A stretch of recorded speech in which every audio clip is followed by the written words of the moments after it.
Friday the 13th বা black Friday কি শুধুই কুসংস্কার, নাকি সত্যি দিনটার আলাদা কোনো বিশেষত্ব আছে?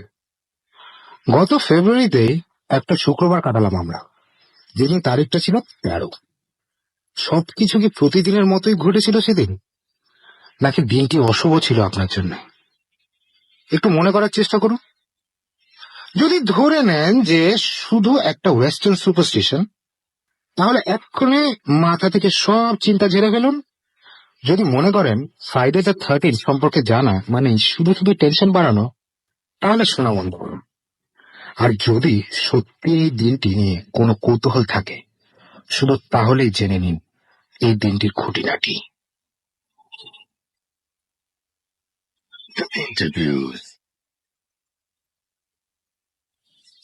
গত মাসে আমরা আপনাদের কাছে জানতে চেয়েছিলাম কে কে বিশ্বাস করেন ফ্রাইডে দ্য 13 অশুভ। কেউ বিষয়টি স্রেফ একটা কুসংস্কার বলে যেমন উড়িয়ে দিয়েছেন, তেমনি কেউ কেউ এদিনে জীবনে ঘটে যাওয়া কিছু নেগেটিভ ঘটনার সাথে দিনটির সাদৃশ্য খুঁজেছেন, খারাপ কিছু ঘটার জন্য দিনটিকে দায়ী করেছেন। কেউ কেউ জাস্ট অধৈর্য হয়ে অপেক্ষা করেছেন পরবর্তী ঘটনা শোনার জন্য। আমরা আমাদের কাছের কিছু মানুষের কাছে জানতে চেয়েছিলাম এই দিনটি সম্পর্কে। চলুন। ফ্রাইডে দ্য 13 তো একটা হরর ফিল্ম, ওই যে জেসন, ওই জেসনের মুভিটা, তাই না? Friday the 13th, I don't know. আমি আসলে হিস্ট্রিটা জানি না, বাট আমি জাস্ট জানি যে Friday the 13th মানে কোন একটা কুফা আছে, ডেফিনেটলি। সো ইয়া, ফ্রাইডে তো 13, এটা আবার কি? নর্মালি ফ্রাইডে আমাদের জন্য অনেক অসপিশিয়াস একটা দিন, আমরা অনেক ভালো মনে করি, মঙ্গল মনে করি এই দিনটাকে। কিন্তু যখন 13th এটার সাথে অ্যাড হয়, 13th ফ্রাইডে, তখন কিন্তু খুব ভয়ানক একটা ব্যাপার হয়ে যায়, ভয় লাগে। স্পেশালি বিকজ ব্ল্যাক ফ্রাইডে কিন্তু এখান থেকেই এসেছে, আর 13 is very unlucky number. So সব মিলিয়ে কিন্তু ব্যাপারটা খুবই বলতে পারি ভৌতিক। ফ্রাইডে দ্য 13 তো ব্ল্যাক ফ্রাইডে? না না, এইসব নিয়ে আমি একদমই কথা বলতে পছন্দ করি না।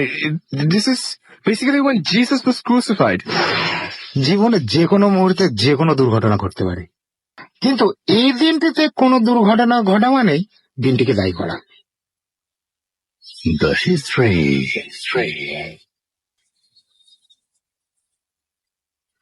এবার চলুন জেনে আসি পশ্চিমা পৃথিবী কিভাবে এই দিনটিকে নেয়। গ্রেগরিয়ান ক্যালেন্ডার অনুযায়ী কোনো মাসের কোনো একটি শুক্রবার যদি 13 তারিখে গিয়ে পড়ে, তাহলে সেটাকে বলা হয় ফ্রাইডে দ্য 13 বা ব্ল্যাক ফ্রাইডে। বলা হয় মধ্যযুগ থেকে এই দিনটিকে সবাই অশুভ হিসেবেই ভেবে রাখে। উদাহরণ হিসাবে প্রথমেই আসে যীশু খ্রিস্টের লাস্ট সাপারের কথা। গুড ফ্রাইডে ঠিক আগের রাতেই মন্ডি থার্সডেতে খাবার টেবিলে উপস্থিত ছিলেন 13 জন ব্যক্তি, যাদের ভেতরে জুডাস ছিলেন পার্টির 13 নম্বর সদস্য। এবং পরের দিন যীশু খ্রিস্টকে কিভাবে ক্রুসিফাই করা হলো তা তো আপনারা সবাই জানেন। বাইবেলে আরো বলা আছে যে এই দিনটিতেই নাকি ইভ অ্যাডামের হাতে নিষিদ্ধ ফলটিও তুলে দিয়েছিলেন। তারপরে যেমন ফ্রাইডে দ্য 13th অক্টোবর 1307 শত নাইট টেম্পলাররা ফ্রান্সে কিং ফিলিপ IV দ্বারা অ্যারেস্টেড হন। এমন আরো অনেক ঘটনাই আপনি খুঁজে পাবেন ইতিহাসে। যেহেতু প্রতিটি তথ্যই সংগ্রহ করা, তাই তাদের সংখ্যা আর নাইবা বাড়ায়। অনেক বিজ্ঞজনদের ফ্রাইডে দ্য 13 বা ব্ল্যাক ফ্রাইডে নিয়ে ধারণা কিন্তু পুরোটাই উল্টা। অনেকেই মনে করেন যে 19th সেঞ্চুরির আগে ফ্রাইডে দ্য 13 বা ব্ল্যাক ফ্রাইডে সম্পর্কে কোনো লিখিত তথ্য নাকি খুঁজেই পাওয়া যায় না। আবার অনেকে মনে করেন এটি প্যারাস্কেভিডে ক্যাট্রিয়া ফোবিয়া মানে নামে জাস্ট একটা ফোবিয়া, মানে বুঝছেন তো, একটা ভয়, ফোবিয়া। যেমন ড্যান ব্রাউনের 2003 সালের নভেল দা ভিঞ্চি কোডে, বা জন জে রবিনসনের 1989 যে ওয়ার্কটা ছিল born in blood, the secrets of freemasonry, Maurice ড্রুয়ানের হিস্টোরিক্যাল যে নভেল সিরিজগুলো আছে, দি অ্যাকাস্ট কিংস, এর মতন কিছু বই এই নাইট টেম্পলার্স এবং এই যে ফ্রাইডে দ্য 13 সুপারস্টিশনটাকে মেলানোর চেষ্টা করেছে। যদিও অনেক এক্সপার্টরাই মনে করেন এই কোরিলেশন গুলো আধুনিক সময় খুঁজে বার করা। এছাড়াও অনেকে মনে করেন যে 1307 সালে প্রকাশিত টমাস ডাব্লিউ লসনের পপুলার যে নভেলটা ছিল ফ্রাইডে দ্য 13 কারণে এই সুপারস্টিশনটা অনেকের মনে ছড়িয়ে পড়েছে। বইটিতে একজন অসৎ ব্রোকার এই সুপারস্টিশনকে কাজে লাগিয়ে ওয়াল স্ট্রিটে একটা প্যানিক সৃষ্টি করে। আমেরিকায় 8% মানুষ ভয় রয়েছেন এই দিনটিকে নিয়ে। আচ্ছা, এই দিনটির কোনো সুফল আছে কি? অবশ্যই, দেখি আমরা।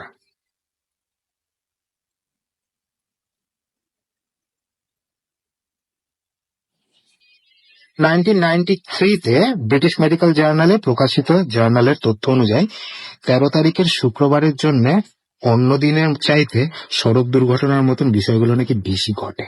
অন্যদিকে 2008 সালে প্রকাশিত Dutch centre for insurance statistics বলছে এই দিন নেদারল্যান্ডে অন্য দিনের চাইতে যেমন অ্যাক্সিডেন্টের সংখ্যা কমে যায়, তেমনি চুরি এবং অগ্নিকাণ্ডের ঘটনাও নাকি কম ঘটে। দিনটিকে অশুভ ভাবার কারণেই অনেকে এই দিনটিতে বাড়ি থেকে বেরোনি না, একটু বেশি সতর্ক থাকেন, ড্রাইভ করলেও সেটাও করেন খুব সাবধানে। এখন নানা মানুষের তো নানা মত থাকেই।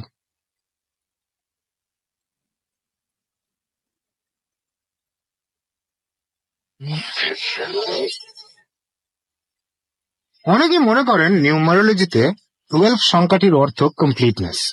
একটু চিন্তা করলেই আপনি পেয়ে যাবেন 12 months of the year, 12 hours of the clock day, the 12 deities of Olympus, 12 tribes of Israel, 12 apostles of Jesus, 12 signs of the zodiac, the 12 years of the Buddhist cycle. অন্যদিকে সংখ্যা 13 মানে কমপ্লিটনেস এর উল্টোটা। 13 সংখ্যাটিকে নিয়ে আমরা খুব একটা ঘেটে দেখতে চাই না, কেন 13 মানে খারাপ, অশুভ। এটা কি শুধুই খুব পুরনো একটা সুপারস্টিশন? অদ্ভুত ব্যাপারটা হচ্ছে যে ইটালিতে 13 সংখ্যাটিকে কিন্তু শুভ করে দেখা হয়, সেখানে বরং অশুভ ধরা হয় ফ্রাইডে দ্য 17th কে। গ্রিকরা মনে করে টিউসডে দ্য 13th হচ্ছে অশুভ। দিনটির উপরে এরিস অর্থাৎ দ্য গড অফ ওয়ার এর প্রভাবের কারণেই এমনটি মনে করা হয়। সুতরাং ভয়ের কিছু নাই। অনেক ধর্মে অনেক দেশেই 13 কিন্তু একটা গুরুত্বপূর্ণ সংখ্যা। ম্যাথামেটিক্সে 13 সিক্স প্রাইম নাম্বার এবং একটি হ্যাপি নাম্বার। চীন এবং কোরিয়ান নাম্বার হিসেবে 7কে বাই দ্য ওয়ে অশুভ ধরা হয়। আমি আবার রিপিট করছি, 7কে কিন্তু অশুভ ধরা হয় চীন এবং কোরিয়াতে। সবশেষে স্বস্তি দিতে টেলর সুইফটের এমটিভি ইন্টারভিউতে বলা কথাগুলো জানিয়ে দিচ্ছি আপনাদের। ফেব্রুয়ারি ফ্রাইডে দ্য 13th আপনাদের পাঠানো অনেকের মেসেজ ছিল গায়িকা টেলর সুইফটের মতোই। I was born on the 13th, I turned 13 on Friday the 13th. My first album went solo in 13 weeks. My first #1 song had a 13-second intro. কি করা যাবে, কি করা যাবে না, ফ্রাইডে দ্য 13th কে বলা হয় the most wide spread superstition. আর সে কারণে যে কোনো নতুন ব্যবসা শুরুর জন্য এই দিনটিকে বেসিক্যালি অমঙ্গলজনক বলেই ধরা হয়। অনেকে দূরের যাত্রা বাতিল করে দেন এই দিন। কিছু কিছু নিষেধাজ্ঞা বেশ অদ্ভুত ধরনের, যেমন এই দিন অনেকেই ঘরের ভেতরে ছাতা মেলতে নিষেধ করে। ঘরের ভেতরে ছাতা, Yes, হ্যাঁ। বড় ধরনের সারপ্রাইজ এড়িয়ে চলতে পরামর্শ দেন। ওকে, সারপ্রাইজ। চাঁদের নিচে কাউকে কোনো কথা দেওয়া থেকে বিরত থাকতে বলেন কেউ কেউ।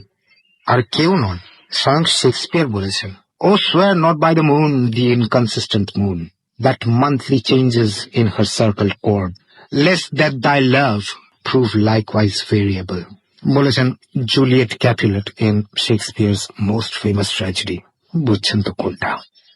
বন্ধু বান্ধব নিয়ে খাবার খেতে যাচ্ছেন, খুব ভালো কথা। অতিথি সংখ্যাটা 13 বা 13 কম অনেকে বলেন রাখতে আর কি এই দিনে। অনেকে আবার বলেন যে এই দিনে নাকি আয়না ঢেকে রাখতে হয়। আবার অনেকে বলেন যে এই দিনে কোনো মাছের প্রচলিত নাম মুখে নাকি আনতে নেই। যেমন ধরুন, ইলিশ মাছ না বলে আপনি যদি এখন পেনিউলোসা ইলিশা বলেন, মানে যেটা হচ্ছে কি বেসিক্যালি ইলিশ মাছের বৈজ্ঞানিক নাম, তাহলে হয়তো ঠিকঠাক থাকবে আর কি। অনেকে রাতে শোবার সময় যে পাশ হয়ে শুন উঠতে চান সেই পাশ দিয়ে। বিশেষ করে দেয়ালের দিকে ফিরে ঘুম ভাঙলে ধরা হয় নাকি ব্যামলা। এমন আরো অনেক কিছু ভাবেন পশ্চিমা দেশের মানুষেরা। কি ভাবছেন? ভাবছেন না যে জাতি হিসেবে অ্যাকচুয়ালি বাঙালিরা অনেক কম কুসংস্কারাচ্ছন্ন? সত্যিই তাই। ধরে নিতে পারেন যে ফ্রাইডে দ্য 13th জাস্ট একটা সুসংস্কার, এটি একটি ফোবিয়া। যাই ভাবেন না কেন, পরামর্শ একটি, এই দিন নিয়ে খুব একটা বেশি ভাবতে যাবেন না, কারণ আপনার ইচ্ছা শক্তি, আপনার চিন্তা শক্তি, আপনার বিশ্বাস এইসবের চেয়ে অনেক বেশি powerful.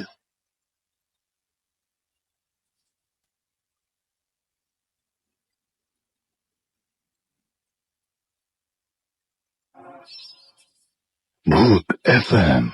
The night comes alive with Graminphone.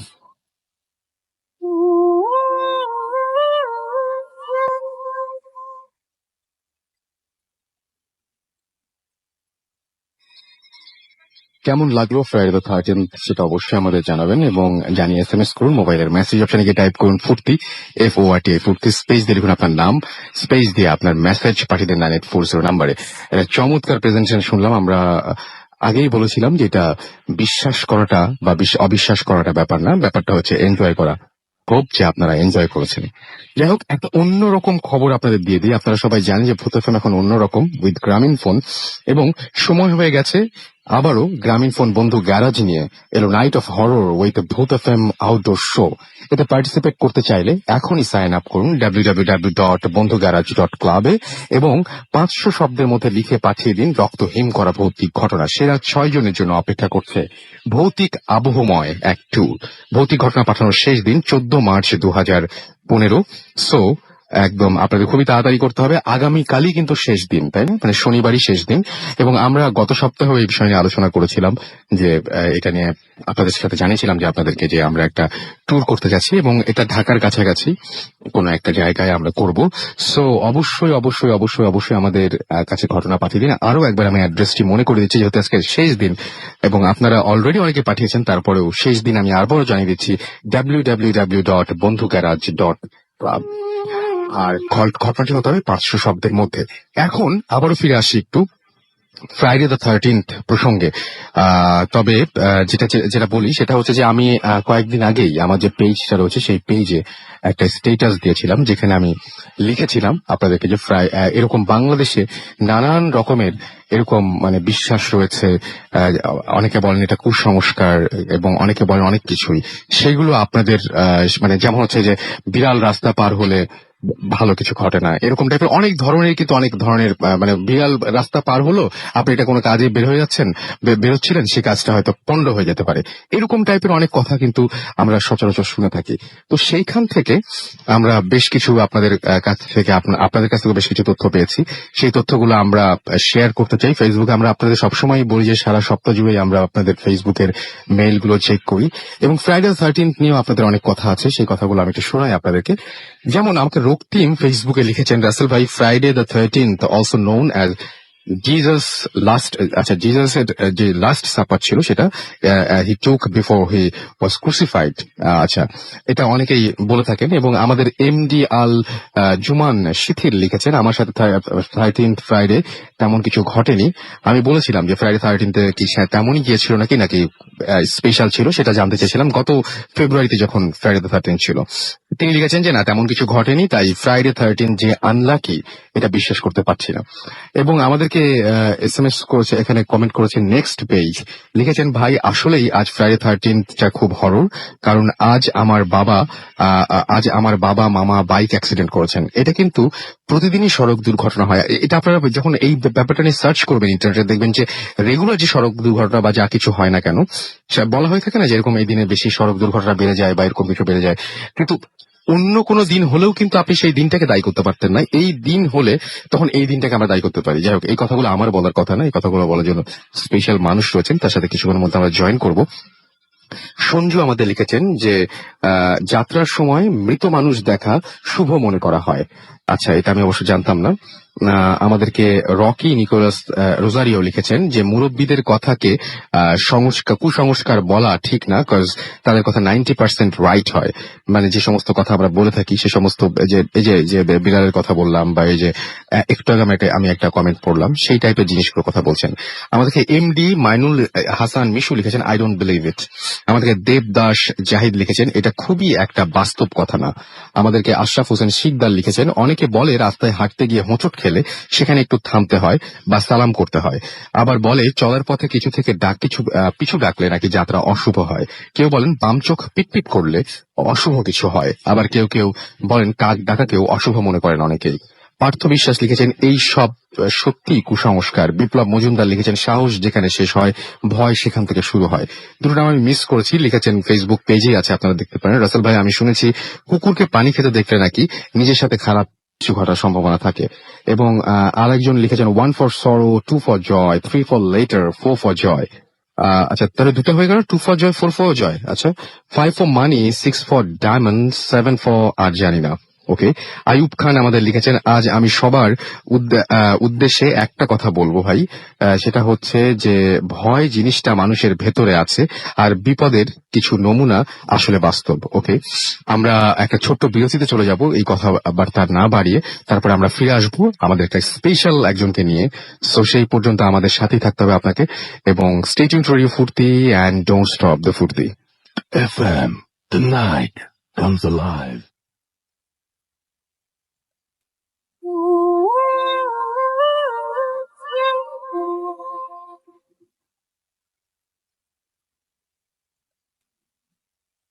শুনছেন সবসময় রেডিও ফুর্তি 88.2 FM, বাংলাদেশের সর্ববৃহৎ রেডিও নেটওয়ার্ক। আমি রাসেল আছি সাথে, আমার সাথে রয়েছে মাসুম, এবং আমি বলছিলাম খুবই এই বিষয় নিয়ে, ওয়েস্টে বড় হয়েছেন, আমেরিকায় বড় হয়েছেন, এরকম একজন মানুষ আমাদের সাথে আছেন। আপনাদের খুবই পরিচিত, এতক্ষণ ধরে পরিচয় দিচ্ছিলাম না। তিনি হচ্ছেন আহমেদ বাবু, যিনি দীর্ঘ সময় যার হচ্ছে এরকম পশ্চিমের একটা দেশে কেটেছে। সো বাবু ভাই, আপনার কাছে একটু জানতে চাই, আপনি তো এই যে এতক্ষণ ধরে ফেসবুকের কমেন্ট গুলো পড়লাম যে শুনলেন ফ্রাইডে দ্য 13th নিয়ে, আসলে ওয়েস্টের লোকজন কি ভাবেন, বা কি আপনি যখন ওখানে ছিলেন দেখেছেন কি এই দিনটিতে বাড়তি সতর্কতা বা এরকম কোনো কিছু মানুষ? আসলে মানে এখন ওয়েস্টে তো আপনার মানুষজন অনেক সচেতন হয়েছে, তারপরও কিন্তু মানুষ কুসংস্কারটাকে অবশ্যই লালন করে রাখে ওদের মধ্যে। আপনি থেকে কুসংস্কারই বলবেন? হ্যাঁ, অবশ্যই অবশ্যই কুসংস্কার। যদিও আপনার যেমন ফ্রাইডে দ্য 13 সম্বন্ধে বলা হয়েছে, আসলে আপনার 1900 শতাব্দীর আগ পর্যন্ত খুব বেশি কিছু লেখাজোখা ছিল না। এক্স্যাক্টলি, এবং এটা আমরা ডকুমেন্টারি শুনলাম এই টাইপের। রাইট, যা বলা হতো এটা আপনার ইটস লাইক মানুষের মুখে মুখে চলে আসছে, মিথ টাইপের। অ্যান্ড কুসংস্কার অবশ্যই সুপারস্টিশনস, অনেকে এটা ওভাবে বিশ্বাস করতো। মূলত বিশ্বাসটা এসছে নর্স ক্যালেন্ডার থেকে, নর্সদের যে হিস্ট্রি ওখান থেকে এসছে, এবং পরবর্তীতে এটাকে তারা রিলেট করেছে আপনার জিজাসের ওই লাস্ট সাপারের 12 তার সাথে কম্পেনিয়নদের থেকে। হ্যাঁ, এবং আরো কিছু তারা বলেছে যে মাস, ইংরেজি মাস 12টা। এগুলো তো আমরা ডকুমেন্টারিতে শুনলাম, কিন্তু আমি বলছি যে আপনি কি দেখেছেন আসলে ওই দিন? হ্যাঁ, মানে কেউ এরকম আছে আমেরিকান বলতে, মানে অনেক মানুষই আছে ওদের ভেতরে আসলে যারা ইয়াং টিনেজ যারা, ওরা এই জিনিসটাকে বেশি লালন করে। হ্যাঁ, বড়দের থেকে টিনেজদের ভেতরে জিনিসটা, কারণ ফ্যান্টাসাইজ হয়ে যায়। আমাদের দেশেও কিন্তু টিনেজরা দেখবেন ভূত প্রেত পিশাচ জিন এগুলো নিয়ে খুব ইন্টারেস্টেড। মানে বেশিরভাগ যেমন মেল ঘটনা আসছে কিন্তু বেশিরভাগই টিনেজদের কাছ থেকে, তারা খুব ইন্টারেস্টেড। আমাদের ভূত এফএম শ্রোতার মধ্যেও অনেক টিনেজ আছে, ঠিক আছে? ওরকম ওদের কাছে এটা একটা ফ্যান্টাসির ব্যাপার, ফ্রাইডে দ্য 13। তারপর ওই যে মুভি তৈরি হচ্ছে ফ্রাইডে দ্য 13, তারপর একটা টিভি সিরিজ ছিল ফ্রাইডে দ্য 13 দ্য সিরিজ। তো ওটা থেকে ফ্যান্টাসাইজ থেকেই কিন্তু বেশি সুপারস্টিশনের ব্যাপারটা আসছে। এবং কিছু কিছু মুভি ডিরেক্টর গুলো যেভাবে তাদের মুভিতে তুলে ধরেছে ফ্রাইডে দ্য 13 কে, ওরা সেটাই বিশ্বাস করে যে সামথিং ব্যাডস গোনা হ্যাপেন। আচ্ছা, আরেকটা জিনিস হচ্ছে যে সেটা হচ্ছে যে আপনি যদি আপনাকে বিশ্বাস করতে বলা হয় যে না, আপনাকে বলা হয় যে এইটার পক্ষে আপনার মতামত কি, তাহলে আপনি বলেন নো, এটা কিছুই না, অবশ্যই না, একদমই কিছু না। যাই হোক, আমি আপনার এই ব্যাপার নিয়ে আরো আসবো, আরো কথা বলবো। আমরা ইমেল পড়ি, ইমেল পড়ার পরে আমি আপনার কাছে আবার ফিরে আসবো। এবং সেই ইমেলটা পাঠিয়েছেন একজন সরকারি কর্মকর্তা, সুতরাং তিনি তার নাম এবং ঠিকানা গোপন রাখতে চেয়েছেন, আমরাও সেটা গোপন রাখছি। এবং তিনি বর্তমান ঠিকানা গোপন রাখতে বলেছেন সম্ভবত, সুতরাং আমি নাম না বললে স্থানের নাম বলার কোনো সমস্যা নাই। তিনি যেভাবে লিখছেন আমি ঠিক সেভাবে পড়ে শোনাচ্ছি। এবং তিনি লিখছেন একটি যৌক্তিক কারণে আমি আমার নাম ও বাসার ঠিকানাটা গোপন রাখতে যাচ্ছি, সেজন্য আপনাদের অনুরোধ করছি আমার নাম এবং ঘটনার জায়গাটা গোপন রাখবেন। তার ঘটনার জায়গা বললাম না, ধরুন কোন একটা জায়গায়। এবং তিনি বলছেন যে আমি 2006 সালে এসএসসি পরীক্ষা দিয়ে বিশ্ববিদ্যালয়ে ভর্তি পরীক্ষার কোচিং করতে ঢাকায় একটি কোচিং সেন্টারে ভর্তি হই। আমি মোহাম্মদপুরের এই বাসাটিতে উঠি, এবং যে বাসায় আমার সাথে ঘটনাটা ঘটে, আসলে এটা বাসা নয়, এটা ছিল একটা মেস। দুর্ভাগ্যবশত আমি সেই বছর কোথাও চান্স পাইনি বলে আমি ঢাকা থেকে আবার বাড়ি চলে যাই। পরের বছর আমি ঢাকা বিশ্ববিদ্যালয়ে চান্স পেয়ে ঢাকায় আসি, এবং সৌভাগ্যবশত সেই মেসেই একটি সিট পেয়ে যায়। সৌভাগ্য বলছি এই কারণে যে পূর্ব পরিচিত মানুষদের সাথে থাকতে পারবো, নতুন কোনো পরিবেশের ঝামেলা পোহাতে হবে না। আবার মেসের বর্ণনা দিলে আপনাদের বুঝতে একটু সুবিধা হবে। মেসটাতে মেইন দরজা খুলে ঢুকলে ডাইনিং রুম, এবং মেইন দরজাটা ডাইনিং রুমের যে পাশের দেয়ালে, সেই দেয়ালে আরেকটি রুমের দরজা আছে, এবং বাইরে থেকে ঢোকার পর ডান দিকের দেয়ালে আরেকটি জানালা। জানালার পাশেই অন্য একটি বিল্ডিং থাকার কারণে ঘরে দিনের আলো ঢুকতো না। মুখোমুখি দেয়ালটাতে দুটো রুমের দরজা, বাম পাশের দেয়ালে কিচেন ও একটি ওয়াশরুমের দরজা। মোট কথা প্রতি রুম থেকেই ডাইনিং রুমটা পরিষ্কার দেখা যায়। আমাদের বিল্ডিং এর চারপাশে বিল্ডিং থাকায় সবসময় লাইট জ্বালিয়ে রাখতে হতো, নইলে ঘর অন্ধকার হয়ে থাকতো। 3টি রুমে আমরা 6 জন থাকতাম, কিন্তু আমাদের মেস মেম্বার ছাড়াও কারো না কারো কোনো গেস্ট থাকতোই। আমরা সবাই ফ্লোরিং করতাম এবং আমাদের রুমমেট অধিকাংশ সময় থাকতেন না, তাই মাসের সিংহভাগ সময়ই আমি একা রুমে থাকতাম। ঘটনাটি ঘটে 2009 সালের শেষের দিকে। আমি ক্লাস শেষ করে 3:30 একটা বাসে করে টিএসসি থেকে মোহাম্মদপুর আসতো। সেই বাসটা বাসায় পৌঁছাতে পৌঁছাতে সন্ধ্যা হয়ে যেত এবং সন্ধ্যার আগে আগে বাসায় এসে কথা বলার কাউকে পাওয়া যেত না, কারণ রুমে এই সময় কেউ থাকতো না। আমি যদি কেউ থাকতো তাহলে আর যদি কেউ থাকতো তাহলে সে ঘুমে থাকতো, তাই আমিও রুমে এসে ঘুমাতাম, না হয় গান শুনতাম। সেদিন আমার মেসের কেউই রুমে ছিল না, কারণ আমি আসার পরপরই তারা সবাই বের হয়ে যায়।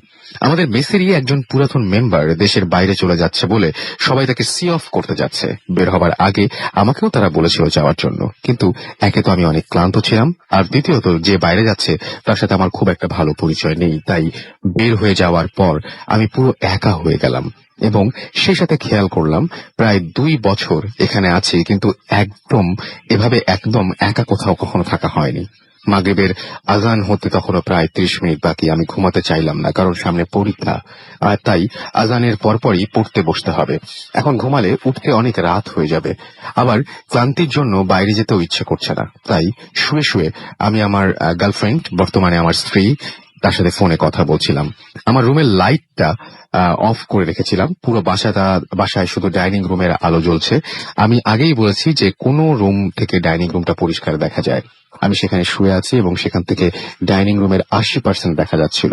আমার বিছানাটা রুমে এমন ভাবে পাতা ছিল যে ডাইনিং রুমের দরজার দিকে আমার মাথা থাকে। ডাইনিং রুমের দরজা দিয়ে আমার মাথা লাইটের আলো পড়ছিল এবং পেছন থেকে আলো আসায় আমি আমার রুমের দরজা দিয়ে আমার দরজায় ঘরের অন্যান্য জিনিস ছায়া দেখতে পাচ্ছিলাম। এমনকি কোনো ছোট পোকা উড়ে গেলেও সেটার অনেক বড় ছায়া আমি দেয়ালে দেখতে পাচ্ছিলাম। কথা বলার এক সময় বিদ্যুৎ চলে গেল, আমি পুরোপুরি অন্ধকারে ডুবে গেলাম। রুমে মোম রাখার প্রয়োজন মনে করিনি, কারণ বিদ্যুৎ না থাকলে রুমমেটরা সবাই মিলে গল্প করতাম অথবা মোবাইলের আলো জেলে রাখতাম। কিন্তু এখন কথা বলা বাদ দিয়ে মোবাইলের আলো জেলে রাখতে মন চাইছে না, তার চেয়ে বরং কথা বললে ভালো লাগবে, কারণ কথা বলা বাদ দিলে আরো একা হয়ে যাব। আমার কেমন যেন ভয় ভয় লাগা শুরু করলো। আসলে সেটা ভয় বললে ভুল হবে, কেমন যেন অস্বস্তি লাগছিল। আনুমানিক 5 মিনিট পর আবার আলো জ্বলে উঠল মাথার পেছনে। বাঁচা গেল, কিন্তু সেই অস্থিরতাটা কোনোভাবেই কাটছিল না। ভাবলাম গোসল করলে হয়তো ভালো লাগবে, কিন্তু গোসলখানায় গিয়ে আরো বিরক্ত হলাম। পানি নেই, বালতিতে যেটুকু পানি আছে তাতে গোসল হবে না। বিদ্যুৎ আসছে, বাড়িওয়ালা নিশ্চয়ই মোটর ছাড়বেন, তখন গোসল করতে হবে। বাড়িওয়ালাকে মনে মনে কিছু গালাগালি করলাম পানির সমস্যার জন্য।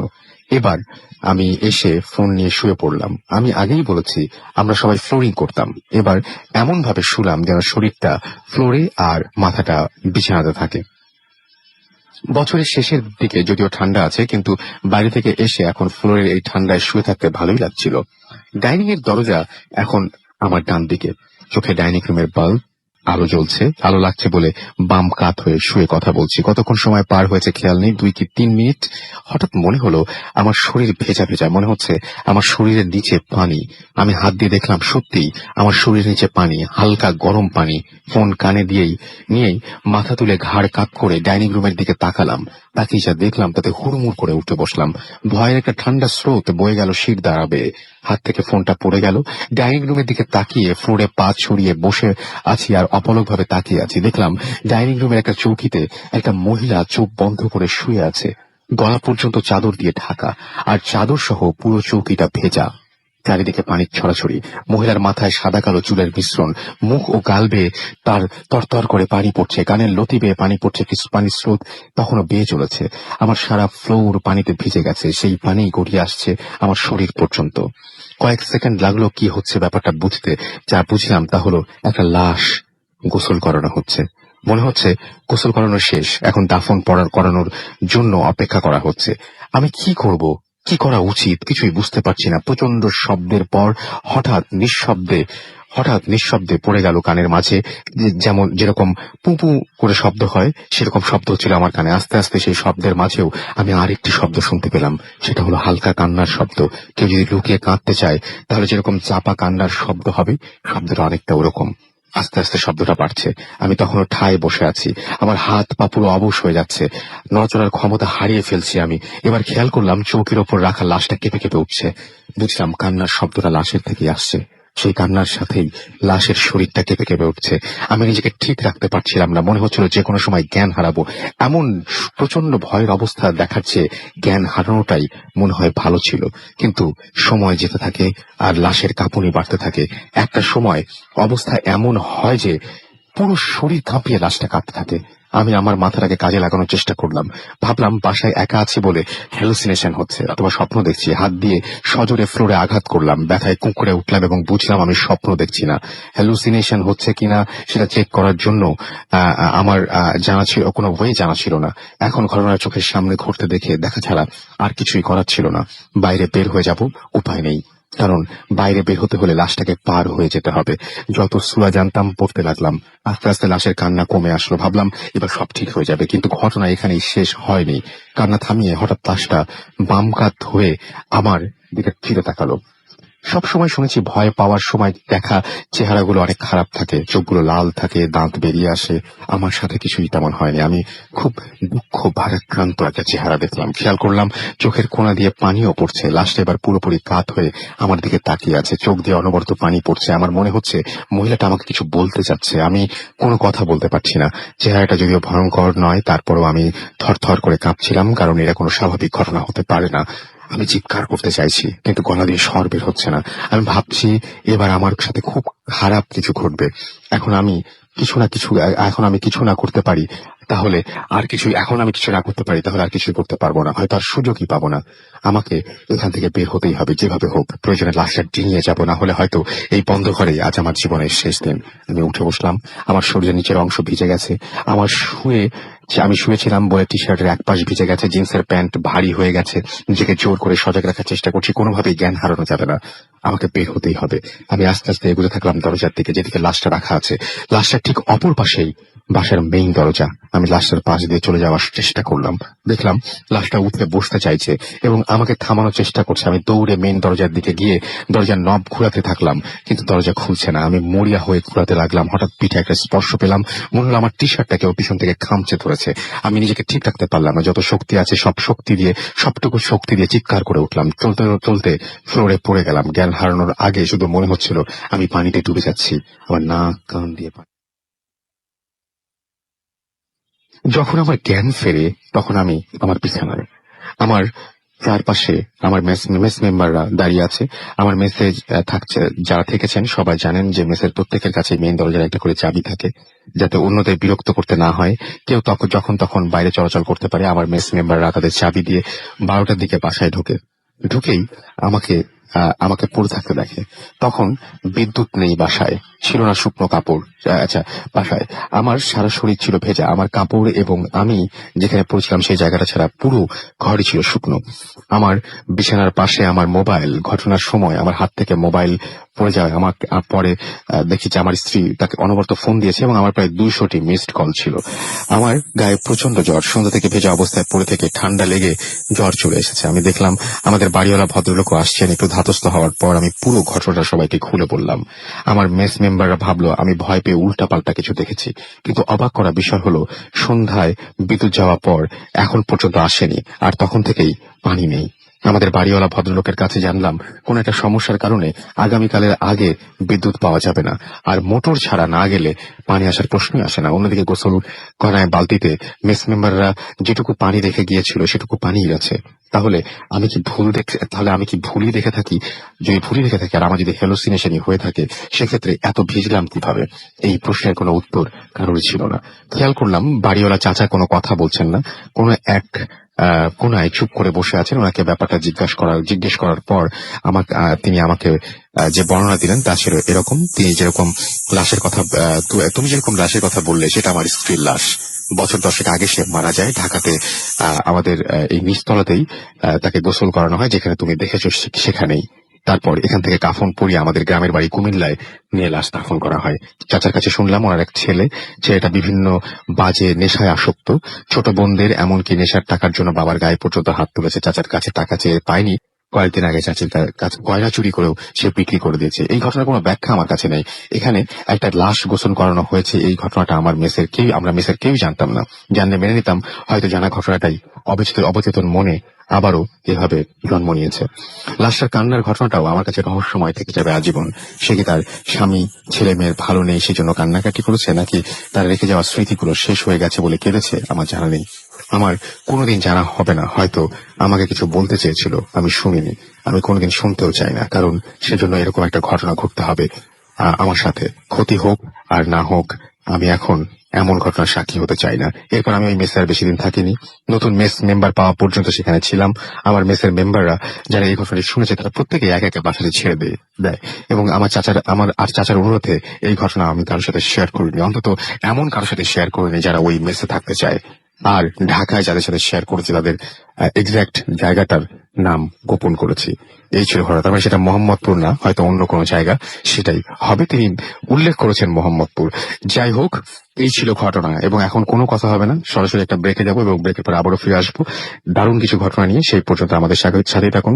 স্টে টিউনড রেডিও ফুর্তি অ্যান্ড ডোন্ট স্টপ দ্য ফুর্তি। FM, the night comes alive with Robin Fong.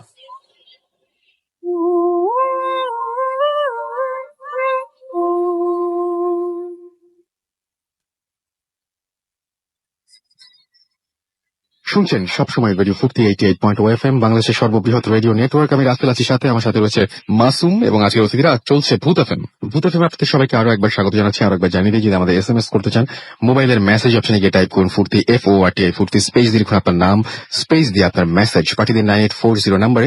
আমাদের ইমেইল করতে চাইলে আমাদের ইমেল অ্যাড্রেস হচ্ছে bhutfm@radiofurti.fm, which is BHWTFM@RADIOFORTI.FM। আপনার নাম, ঠিকানা এবং ফোন নাম্বার সহ আপনার জীবনে ঘটে যাওয়া সেরা ঘটনাগুলো পাঠিয়ে দিন আমাদের কাছে। আমাদের যদি ইমেল করতে চান, যারা দেশের বাইরে রয়েছেন তাদেরকে বলবো যে অবশ্যই আপনারা ইমেলটি না লিখে, যদি লিখতে চান তাহলে সেটা বইয়ে ওঠার একটা চান্স থাকে, আমাদেরকে অবশ্যই রেকর্ড করে পাঠিয়ে দিন। এবং যারা আমাদের সাথে ফেসবুক কানেক্টেড থাকতে চান তাদেরকে বলি, আমাদের অ্যাড্রেসটি হচ্ছে www.facebook.com/radiofurti, www.facebook.com/bhutfm.russell। আমরা চলে যাবো ঘটনায়। আজকে SMS পড়াটা ভেরি ডিফিকাল্ট। আমরা কিছু ফেসবুকে তারপরে পড়েছি। আমার কাছে যেটা মনে হয় সেটা হচ্ছে যে আমরা আরেকটা ঘটনায় যাই, তার আগে একটা খবর আপনাদের জানিয়ে দিই। সেটা হচ্ছে যে আবারও গ্রামীণ ফোন বন্ধু গ্যারাজ নিয়ে এলো নাইট অফ হরর উইথ ভূত এফএম আউটডোর শো। এতে পার্টিসিপেট করতে চাইলে এখনই সাইন আপ করুন www.bondhugarage.club এবং 500 শব্দের মধ্যে লিখে পাঠিয়ে দিন রক্তহীন করা ভৌতিক ঘটনা। সেরা 6 জনের জন্য অপেক্ষা করছে ভৌতিক আবহময় এক ট্যুর। ভৌতিক ঘটনা পাঠানোর শেষ দিন 14 March 2015। So hurry up guys. আমরা চলে যাব বাবু ভাইয়ের কাছে আবারও। এবং বাবু ভাই, আপনি বলছিলেন এই যে আমরা কুসংস্কার নিয়ে অনেক কথা বলছিলাম শুরুর দিকে, মাঝখানে একটা ইমেল পড়লাম আমরা, এবং আপনি বলছিলেন যে এরকম কিছু কুসংস্কার আপনাদের এলাকাতেও আছে। মানে আপনি লালমাটিয়ার কথা বলছিলেন। সারা বাংলাদেশে আছে, শুধু আমাদের এলাকা বলতে লালমাটিয়াতে তো এটা শোনা যায়। আপনি এরকম একটা মানে জাস্ট খুবই প্রচলিত বিভিন্ন জায়গায় আছে এরকম একটা কুসংস্কার, যেমন অনেকের কাছে শুনলাম আপনার কাছ থেকে। যেমন একটা কথা মানে আমরা ছোটকাল থেকে শুনে আসছি, সেটা হচ্ছে শেকল। তো শেকল বলতে মানে ছোট থাকতে যখন ছিলাম, তো বাসা থেকে না করতো যে বিবি মসজিদের পুকুরে যেতে না। আচ্ছা, ওখানে মানে পুকুরটা সম্বন্ধে বলা হতো যে ওখানে নাকি শেকল আছে। অনেকেই বলতো আর কি, শুধু বাসা থেকেই না, আশেপাশের মানুষও বলতো ওখানে শেকল আছে। তো তখন ছোটকালে এত বুঝতাম না, জিজ্ঞেস করতাম শেকলটা কি। তো বলতো যে যারা এক মায়ের এক ছেলে পুকুরে নামলে তাকে টেনে নিয়ে যায়, পুকুরের ভেতর শেকল নিয়ে যায়। তো খুব ভয় লাগতো। ওই পুকুরের পাশে গিয়েছি, অনেক দাঁড়িয়েছিলাম, এমনকি না নেমেছিও পুকুরে, শুধু সবসময় ভয়ে থাকতাম যে কখন কোন শেকল নিয়ে যায়। আপনার লজিক ছিল, লজিক সবাইকে বলতেন যে কারণে, মানে খুব কমন স্টোরি, বাট মানে লজিক ছিল। ছোটকালের কথা বললাম। তো তারপর যখন বড় হলাম তখন এই জিনিসটা সম্বন্ধে আরো জানলাম যে শেকলটা কি আসলে। তো এরকম আরো কাহিনী অনেক জায়গায় শুনতাম যে অমুক গ্রামে বলছে একটা পুকুর আছে এবং সেই পুকুরে এরকম শেকল নিয়ে যায় মানুষকে টেনে। তো তখন শুনলাম, মানুষের কাছে শুনতাম নিয়ে যায়। এরপরে একবার একটা লজিক শুনলাম, এটা নাকি আপনার কোন একটা জায়গায়, বিদেশের কোন একটা জায়গায়, সম্ভবত আফ্রিকার কোন একটা জায়গাতে এরকম একটা জলাধার ছিল যেখানে নাকি এরকম কিছু একটা নিয়ে যেত। বাট তখন প্রথমে মনে করা হলো যে এখানে কোনো স্কুইড আছে, বড় জায়ান্ট স্কুইড। পরে সায়েন্টিস্টের রিকোয়েস্ট মানে আপনার রিসার্চ করে পেলেন স্কুইড না, তারা মানে খুঁজে খুঁজে বের করলো যে এখানে তারা বের করলো কিছু লতা থাকে পানির নিচে, যে লতাগুলো হচ্ছে মানে খুব গভীরে জন্মায় এবং যখন নাকি সূর্যের আলো পাওয়ার জন্য এরা উপর দিকে উঠে আসে, আচ্ছা। মানে যখন দিনের বেলায়, তো তখন এবং লতাগুলো হচ্ছে কাটা কাটা আছে, ওই প্রত্যেকটা লতার সাথে কাটাযুক্ত গাছ আর কি লতা। তো কেউ সাঁতার কাটতে গেলে দেখা যাচ্ছে পায়ের সাথে পেঁচিয়ে যায় এবং পায়ে তখন ওই যে লতার কাটাতে আঘাতে কেটে যায়। তো সে তখন করে কি ওটার থেকে মানে বাঁচার জন্য ছোটার চেষ্টা করে, পা আরো জড়িয়ে যায় এবং সে আটকে যায়, একসময় সে ডুবে মারা যায়। কিন্তু লজিকটা হচ্ছে যদি বাংলাদেশেও সেরকম হয়, পুকুর টুকুর যেগুলোতে বলা হয় যে ওরকম লতা হয়তো আছে কাটাযুক্ত কাটাযুক্ত, কিন্তু জিনিসটা হচ্ছে যদি থেকেও থাকে তাহলে তো মানুষটা ওই লতায় আটকে থাকবে। সে তো মানে বাংলাদেশে যে শেকলে যে কাহিনীগুলো শোনা গেছে, সেটাই পরবর্তীতে দেখা গেছে সে মানুষটা ভেসে উঠেছে, তাকে পাওয়া গেছে। How could it be? ভেসে ওঠা তো এটা সম্ভব না, তো লতা আটকে থাকার কথা।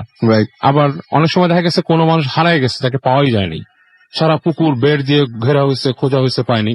এবং পরবর্তীতে যখন নাকি আপনার পুকুরের নিচে গেছে, কেউ ওই লতা কিছুই পায়নি। লতা গেলে তো মানুষটার এত অসভ্য না যে বুঝবে না যেটা লতা, রাইট? ঠিক আছে। যেমন একটা স্টোরি এটা শুনেছি এই শেকল সম্বন্ধে কিছু কথা, মানে আপনার জানতে নোয়াখালীর একটা অঞ্চলে একটা রাজবাড়ি ছিল। তো সেখানে আপনার রাজার রানী ছিল আর কি। তো রানীর সন্তান হতো না। তো রাজাকে রানী বলতো আর কি যে আমার সন্তান হয় না। তো রাজা বলতো যে ডোন্ট ওয়ারি, মানে তুমি চিন্তা করো না, যে হয়তো সন্তান হবে, অথবা আমি হয়তো আরেকটা রানী আনবো যার মাধ্যমে আমার বংশধর হবে। তো রানী এর মধ্যে একদিন স্বপ্ন দেখলো, গভীর রাতে তাদের সামনে পুকুর ছিল, সে পুকুরে স্বপ্ন দেখলো যে এই রানী যদি রাতের বেলা পুকুরে যে একবার গোসল করে তাহলে রানীর সন্তান হবে। হ্যাঁ, এবং বলা হচ্ছে যে রানী কিন্তু নাহলে কিন্তু মারা যাবে, মানে এটা ইটস এ রিস্ক, হয় সন্তান হবে নাহলে মারা যাবে। আচ্ছা। তো রানী সেই রিস্কটা নিয়ে সেখানে যায় এবং তারপর কিন্তু রানীকে আর খুঁজে পাওয়া যায়নি। এবং নোয়াখালী মানে যে অংশটা সেটা নাকি মোটামুটি বেশ বিশাল একটা জায়গা, সেখানে অনেক মন্দির টন্দির অনেক কিছু আছে, সে পুকুরও এখন এক্সিস্ট করে। তো বলছে যে পুকুরটাকে তখন নাকি রাজা সেই সময়কার সামর্থ্য অনুযায়ী যতটুকু পারে সে সার্চ করে, মানে পুকুর সেচে ফেলার চেষ্টা করে, কিন্তু রানীকে কোথাও পাওয়া যায়নি, পুকুরে আর কোথাও। এবং আরো অনেক এরকম পুকুরের কথা শুনছি, সেটা দেখে আপনার দেখা যায় যে কালো কিছু ভেসে আছে। এবং বর্তমানে আমি জিজ্ঞেস করেছি যে বর্তমানে কি কেউ হারাইছে, তো বর্তমানের রেকর্ড কিন্তু খুব একটা পাওয়া যায় না রাসেল ভাই। যা পাওয়া যায় এখন এই জিনিসগুলো তেমন শুনি না যে অমুক পুকুরে এই হলো, এটা মনে করেন আজ থেকে 15-20 বছর আগে বেশ শোনা যেত এই জিনিসগুলা। রাইট, সেটাই রাইট। আমার তাই মনে হয় যে এখন অনেকটাই এই জিনিসগুলো কমে গেছে। জি। আচ্ছা, আমরা কি দিনারের ঘটনায় যাব নাকি একটা আমরা দিনারের ঘটনায় যাই? দিনার আছেন আমাদের এখানে এবং দিনার উপস্থিত আছেন। আজকে এপিসোডটা আমাদের একটু স্পেশাল করার ইচ্ছা ছিল এবং আজকে প্রচুর আমরা ইমেলও কিন্তু পড়বো এবং আমরা আজকে এই এপিসোডটা একটু অন্যভাবেই সাজিয়েছি। একটা ছোট ইমেল পড়ে ফেলি, তারপরে দিনারের কাছে যাই। সেই ইমেলটা আমরা বলছিলাম যে আপনারা বলছিলেন অনেকবারই, বইমেলাতে যারা এসেছিলেন তারাও বলেছিলেন যে একটা এপিসোড এরকম করা যায় কিনা শুধু ইমেল দিয়ে। কিন্তু আজকে আমাদের ফ্রাইডে 13th এবং সেই সাথে কিছু ইমেল মিলে একটা অন্যরকমের এপিসোড করছি এবং অনেকেই রিকোয়েস্ট করেছেন বাবু ভাইকে আনতে। আমি ফেসবুকে দেখেছি, মেইল পেয়েছি এবং অনেকেই রিকোয়েস্ট করেছেন SMS না পড়তে। আচ্ছা, এখন দেখা যাক কি হয়। আমি একটু যেভাবে লিখেছেন সেভাবে পড়ছি। জানি ভালো আছেন, স্বপ্ন নিয়ে আলাদা একটা এপিসোড হবে এই অপেক্ষায় আমি আমার ঘটনাটি এতদিন শেয়ার করা হয়ে ওঠেনি আমার। যাই হোক, আমি অপেক্ষা না করে ঘটনাটি পাঠিয়ে দিলাম, গুছিয়ে বলতে পারবো না বলে আপনাকে ঘটনাটি লিখে পাঠালাম। যদি ভালো লাগে পড়ে শোনাবেন এই কামনা করছি। আমার বাবা ক্যান্সারের চিকিৎসার জন্য দীর্ঘদিন একটি হাসপাতালে ছিলেন এবং সে সময় বাবারই একজন পুরনো বন্ধু একই কারণে অনেক দিন থেকে সেখানে চিকিৎসাধীন ছিলেন। নজরুল চাচা সবসময় বাবাকে সাহস যোগাতেন এবং নিয়মিত আমাদের খোঁজ খবর নিতেন। আমি আমার বাবার একমাত্র ছেলে এবং সঙ্গত কারণে রাতে বাবার সাথে থাকতে হতো। দিনে অফিস করার পাশাপাশি রাতে যখন বাবার কাছে যেতাম তখন নজরুল চাচা খুবই আফসোস করতেন, কারণ তার সেবা যত্ন করার পাশাপাশি রাতে তার যখন বাবার কাছে যেতাম তখন নজরুল চাচা তার কোনো সন্তানরা আসতো না। রাতের বেলা একজন ভাগ্নে থাকতেন যিনি সারাদিন চাকরি করে রাতের বেলা নজরুল চাচার বিছানার পাশে কোনো একটা সিট থাকলে সেখানেই বিশ্রাম করতেন। 2012 সালের ফেব্রুয়ারির প্রথম সপ্তাহের কোনো এক রাতে আনুমানিক 2টা বা 3টা আমি যথারীতি বাবার শয্যা পাশে বসে আছি। হঠাৎ শুনতে পেলাম নজরুল চাচা তার ভাগ্নে রানাকে ডাকছেন। আমি তখন চাচার বেডে থেকে প্রায় 10-12 হাত দূরে। আমি উঠে গিয়ে নজরুল চাচাকে বললাম, চাচা, রানা ঘুমাচ্ছে, আপনার কোনো কিছু প্রয়োজন হলে আমাকে বলুন। তিনি খুব খুশি হলেন এবং বিনয়ের সাথে বললেন, বাবা, তুমি যে আমার ডাক শুনে উঠে এসেছো তাতেই আমি খুশি। তুমি শুধু রানাকে একটু ডেকে দাও। আমি এর পরেও বেশ কয়েকবার নজরুল চাচাকে অনুরোধ করি, উনি নিঃসংকোচে আমাকে যেন ওনার প্রয়োজনীয়তার কথা বলেন, কিন্তু উনি বিনীতভাবেই বারবার রানাকে ডেকে দেওয়ার অনুরোধ করেছেন। পরিশেষে আমি রানাকে ডেকে দিলে নজরুল চাচা রানাকে অনেক বকাঝকা করেন এবং আমাকে দেখিয়ে বলেন, ও এত দূর থেকে একবার ডাক শুনে চলে আসলো, আর তুই এত কাছ থেকে আমার ডাক শুনতে পেলি না? সারাদিন তো অনেক পরিশ্রম করে, কিন্তু তোর মতো এভাবে অচেতন হয়ে পড়ে থাকে না। আমি নজরুল চাচাকে শান্ত করার জন্য করে বাবার কাছে ফিরে আসি। আমি কখনো ভাবিনি যে এই সামান্য সারাটুকুর জন্য কেউ এতটা ধন্যবাদ পেতে পারে। ফেব্রুয়ারি 24, 2012 আমার বাবা আইসিইউতে ইন্তেকাল করেন। সেই দিন বাবার মৃতদেহ নিয়ে গ্রামের বাড়ি চলে যাই। এরপর একটি বারের জন্য আর সেই হাসপাতালে যাওয়া হয়নি। সত্যি বলতে গেলে নজরুল চাচার আর কোনো খবরই নেওয়া হয়নি। এরপর অনেকগুলো দিন কেটে যায়। 2012 সালের এপ্রিল বা মে মাসের কোনো এক রাতে আমি স্বপ্নে দেখতে পাই বাবা খুব চিন্তিত হয়ে হাসপাতালের বিছানায় বসে আছেন আর আমার জন্য অপেক্ষা করছেন। আমি তার কাছে যাওয়া মাত্রই বাবা বললেন, তুই একটু নজরুল চাচাকে সান্ত্বনা দিয়ে আয়। আমি 2 বেড পরে নজরুল চাচার কাছে গিয়ে দেখি উনি কোনো বেডে না, মেঝেতে একটা চাদরের উপরে বসে আছেন। আমাকে দেখতে পেয়ে তাড়াতাড়ি উঠে বসে আমাকে ধরে বারবার বলতে লাগলেন, বাবা তুমি আমাকে মাফ করে দিও, আমি আর বাঁচবো না। আমি লজ্জিত হয়ে ওনাকে বলি, চাচা আপনি বরং আমাকে মাফ করে দেবেন না, আর ইনশাল্লাহ আপনি খুব শীঘ্রই সুস্থ হয়ে উঠবেন। এরপর আমি বাবার কাছে এসে বলি, নজরুল চাচা খুব বেশি ভেঙে পড়েছেন। এরপর আমার ঘুমটা ভেঙে গেল। ঘড়িতে দেখি প্রায় 5টা বাজে। নজরুল চাচার জন্য মনটা খারাপ হয়ে গেল। ঠিক করলাম আর একটু ভোর হলে মাকে ফোন করে নজরুল চাচার একটা খবর নেব। সকাল 7টায় মাকে ফোন করে বললাম, বাবা মারা যাবার পর তো যোগাযোগ করা হয়নি, নজরুল চাচা কেমন আছেন একটু খবর নাও।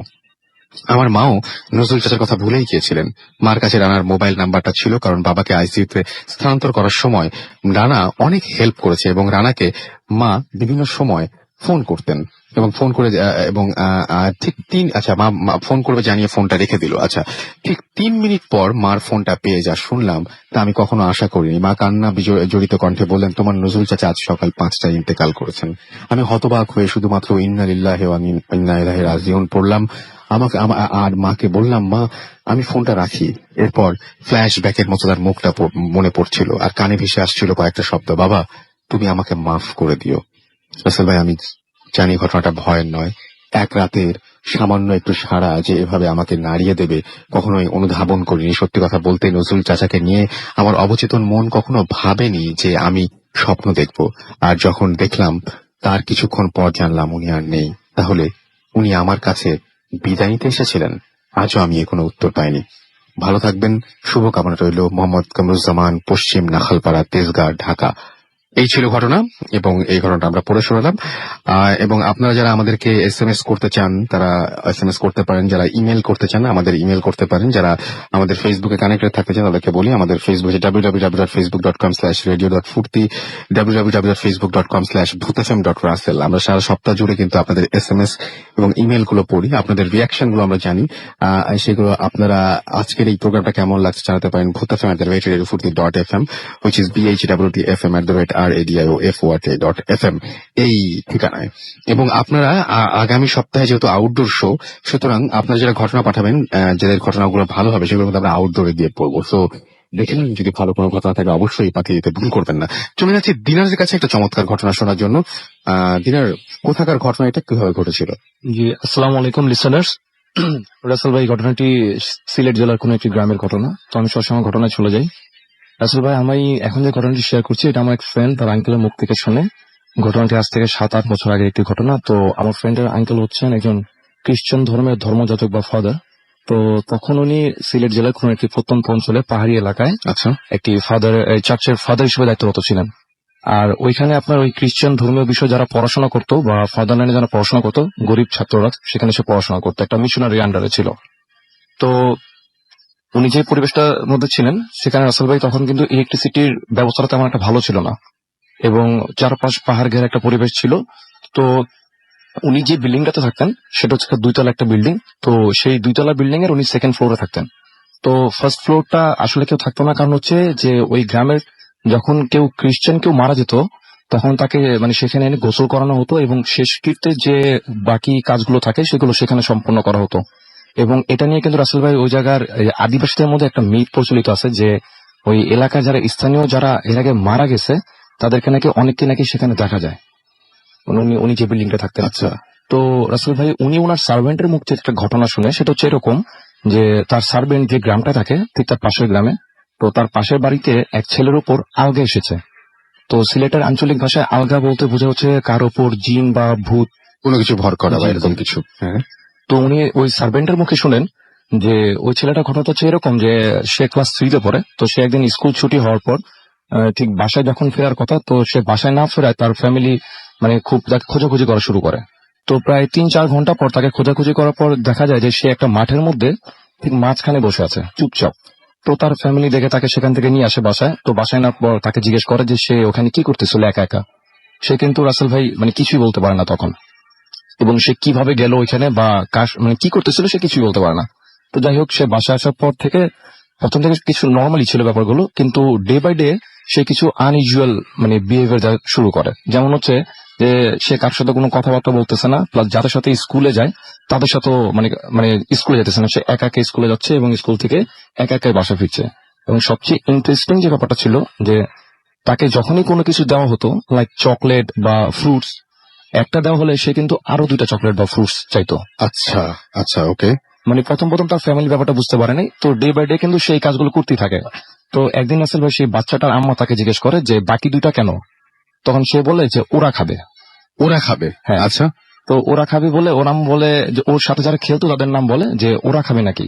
তখন সে কিছু বলে সে বলতেছে যে না, ওরা খাবে। তো এটা দেখার পর কিন্তু তার আব্বা আম্মা একটু ভয় পায়। তো এটা উনি এই ঘটনাটুকু ওই সার্ভেন্টের মুখে শুনেন। তো সার্ভেন্টের মুখে শোনার পর উনি ফাদার যিনি ছিলেন, তো উনি সেই সার্ভেন্টকে বলে যে আমি ওই বাচ্চাটার বাবার সাথে কথা বলতে চাই, তুমি তাকে একদিন নিয়ে আসো। তো ওই সার্ভেন্ট ওই ফাদারের কথা মতো ওই বাচ্চাটার বাবাকে একদিন নিয়ে আসেন। তো উনি তার মুখ থেকে সম্পূর্ণ ঘটনা শোনেন যে তার ছেলের এই সিমটম গুলো। তখন সে ফাদার যেটা বলে যে তার ছেলেকে একদিন চার্চে নিয়ে আসার জন্য। ওরা খ্রিস্টান ছিল। তো ওই বাচ্চাটার বাবা কি করে তার ছেলেকে নিয়ে আসে। তো ফাদার একটু শিওর হওয়ার জন্য ওনার হাতে কিছু বড়ই ছিল তখন। তো উনি তখন কথার একটা ফাঁকে সে বাচ্চাকে একটা বড়ই দেয়, এবং তখন সেই বড়ি দেওয়ার পর কিন্তু সে ফাদারকে বলতেছে যে আরো 2টা দেন। তখন ফাদার বলতেছে যে আরো 2টাই না, তুমি আরো 4-5টা নাও।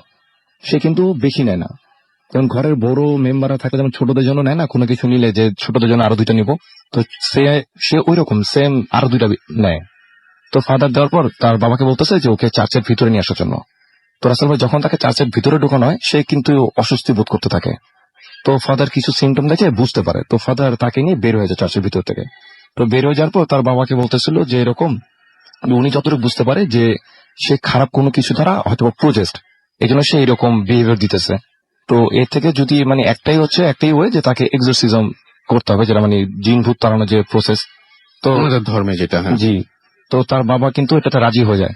আর রাসেল ভাই ওই আমার ফ্রেন্ডের আঙ্কেল যেটা বলেন যে খ্রিস্টান ধর্মে তো কিন্তু এই এক্সোরসিজমের ব্যাপারগুলো কিন্তু ফাদার বেসিক্যালি করেন, এটা প্রিস্ট যারা আছে তারা করে, এবং যদি কোনো ফাদার করতে চায় তাকে ওই চার্চের সিনিয়র ফাদার থেকে পারমিশন নিতে হয়, এটা উনি বলেছেন। তো উনি এইদিকে এই ব্যাপারে কিছু স্টাডি করেন। তো এইদিকে কিন্তু উনি ওই বাচ্চাটার বাবাকে একটা ডেট বলে দেন যে এরকম একদিন ওনাকে নিয়ে আসার জন্য। তো এদিক দিয়ে উনি স্টাডি করে এইসব বিষয়গুলো, এবং ফাদার চার্চে যে বড় একজন ফাদার ছিল তার থেকেও পারমিশন নেয় এক্সোরসিজমের। তো উনি এরকম একদিন গ্রীষ্মের দুপুর ছিল, তো ওই দুপুরবেলা ঠিক আপনার তখন কথা 11:30 বা 12টা এরকম একটা সময়, তো বাচ্চাটাকে তার বাবা মানে চার্চে নিয়ে আসবে। তো এটা কিন্তু সে বাচ্চার বাবা জানে আর ওই ফাদার জানে, আর কিন্তু কেউ জানে না এই ব্যাপারটা। কিন্তু সেদিন সকাল থেকে নাকি সে বাচ্চা মানে ঘরের মধ্যে খুব চিল্লাচিল্লি করতেছে, এবং সে বলতেছে যে আমি চার্চে যাব না, মানে তার কিন্তু এটা জানার মানে কথাই না। এবং সবচেয়ে আজব একটা ব্যাপার যে তার গায়ে যে কোত্থেকে এত শক্তি আসছে যে সে মানে সবকিছু ছুঁড়ে ফেলে দিচ্ছে ঘরের ভিতরে বড় বড় আসবাবপত্রগুলো। তো যাই হোক, তার বাবা আরো 2জন মিলে তাকে ধরে সে চার্চের ভিতরে নিয়ে আসে, এবং তখন বাইরে মানে রোদ, আকাশে কোনো মেঘটে কিছু নেই, কোনো বাতাস টাতাস কিচ্ছু নেই। তো যখন তাকে চার্চের ভিতরে নিয়ে আসা হয় সে কিন্তু মানে কিছুতে চার্চের ভিতরে ঢুকবে না, সে খুব মানে হুলস্থুল করতেছিল যে সে বের হয়ে যাবে। তো তখন এটা দেখার পর তো ফাদার তাকে নিয়ে আপনার ওই চেয়ারে বসায় চার্চের ভিতরে। তো চেয়ারে বসানোর পর উনি ওনার মতো করে প্রে করা শুরু করেন। তো আচ্ছা। প্রে করা শুরু করার পর একটা পর্যায়ে ফাদার যেটা করেন যে ওনার কাছে হোলি ওয়াটার ছিল, তো উনি ওই হোলি ওয়াটারে তার আঙ্গুল ভিজিয়ে তার কপালের মধ্যে একটা ক্রস এঁকে দেয়। তো ক্রস এঁকে দেওয়ার পর থেকে কিন্তু রাসেল ভাই সে আরো বেশি চিল্লাচিল্লি করা শুরু করে। এবং তখন চার্চের ভিতরে আপনার কিছু সেমিনারিয়ানরা ছিলেন, তো যারা ওই যে খ্রিস্টান বিষয়ে যারা পড়াশোনা করেন তাদেরকে সেমিনারিয়ান বলে। তো ওরা দেখতেছে যে ওই ক্লাস 3-তে পর একটা বাচ্চাকে 2-3 জন বড় মানুষ মিলে কিন্তু ধরে রাখতে পারতেছে না, তখন তারা এসেও সে বাচ্চাটাকে ধরে। তো উনি প্রে করতে থাকে তখন। তো প্রে করার একটা পর্যায়ে আপনি ওই বাচ্চাটা যেটা করে যে সে অনেক চিল্লাচিল্লি করতে থাকে, তখন ওনার কাছে একটা আশীর্বাদ করা একটা ক্রস ছিল। তো উনি সেই ক্রসটা সেই বাচ্চার বুকে চেপে ধরে। এটা কিন্তু রাসেল ভাই পুরো সিনারিওটা কিন্তু সবাই দেখেছেন সেই চার্চের ভিতরে। আচ্ছা, তো যখনই তার বুকের মধ্যে সেই ক্রসটা চেপে ধরা হয়, আশীর্বাদ করা ক্রসটা, সে আপনার জলে জলে বলে চিল্লাতে থাকে খুব জোরে। এবং তখন ফাদার যখন প্রে করা শুরু করে, আজব একটা ব্যাপার যেটা সবাই শুনে এবং সবাই দেখে, যে বাচ্চা কথা বলছে কিন্তু টোনটা বাচ্চার না। মানে যদি একটা সেন্টেন্স যদি রাসেল ভাই দুইজন একসাথে উচ্চারণ করে তাহলে যেরকম হবে। হ্যাঁ, মানে তার ভিতর থেকে কিন্তু দুইজনের সাউন্ড আসছে। ইভেন তার মধ্যে হচ্ছে একটা ছেলে এবং একটা মেয়ে, দুইজন তার ভিতর থেকে কথা বলছে কিন্তু তাদের ভয়েসটা অন্যরকম। তো তখন ফাদার তাকে যেটা বলে যে তুমি কে এবং তুমি কোথা থেকে আসছো, তখন তার ভিতরে যে জিনিসটা তাকে প্রজেস্ট করছে, তারা যেটা বলতেছে যে এরকম সে একদিন স্কুল শেষ করে বাসায় ফিরতেছিল, তখন তারা আপনার ওই বাসায় ফেরার পথে ওই খারাপ জিনিস দুইটা তার উপর ভর করে এবং তারা তাকে নিয়ে যাবে এবং তাদের পরিবারের সবাইকে অনেকে মেরে ফেলবে, এরকম সে বাচ্চাটা কিন্তু বলতেছে। আচ্ছা আচ্ছা আচ্ছা, ও তখন বলছে সব কিছু। হ্যাঁ, কিন্তু ভয়েস অন্য দুইজনের, একটা ঠিক আছে, কিন্তু ও বলছে ঘটনাটা। রাসেল ভাই। তো তখন ফাদার তার মতো করে আপনার প্রে করতে থাকে। তো একটা পর্যায়ে কিন্তু সেই জিনিসটা তাকে ছেড়ে চলে যেতে রাজি হয়। কিন্তু এর মাঝখানে আসলে আমি একটা কথা বলতে ভুলে গেছি, যে এর মাঝখানে কিন্তু আপনার বাইরে এত ঝড় বাতাস শুরু হয়ে যায়, মানে যেটা বাতাস চার্চের ভিতরে পর্যন্ত আসতেছিল, যেটা কিন্তু এতক্ষণ ছিল না। এবং আবার এই ঝড় বাতাসটা আপনার কিন্তু এক্সোরসিজম শেষ হওয়ার পর কিন্তু থেমে যায়। তো ফাদার যখন সেই জিনিসটাকে আপনার রাজি করায় যে তার বডি ছেড়ে চলে যাওয়ার জন্য, তখন আমরা যেমন আমাদের মানে মুসলিম ধর্মতে দেখি এবং অন্যান্য যেমন এক্সোরসিজমে দেখি যে একটা সাইন চাওয়া হয় চলে যাওয়ার সময়, উনিও কিন্তু সেম একই জিনিস বলে যে তুমি যে ওকে ছেড়ে চলে যাবে, এটা সাইন কি থাকবে। তখন রাসেল ভাই ওই আপনার ওর ভিতরে যে জিনিসটা ছিল, যে জিনিসটা তার সে প্রদেশ, তারা বলে যে আমরা চার্চের যে 3টা দরজা আছে সেই 3টা দরজা একসাথে বন্ধ করে চলে যাব, এটা মানে আমাদের সাইন। তো প্রে করার একটা পর্যায়ে দেখা গেল যে আপনার তাই হলো, 3টা দরজা একসঙ্গে বন্ধ হলো এবং এটা রাসেল ভাই ওই চার্চের ভিতরে সবাই দেখছেন।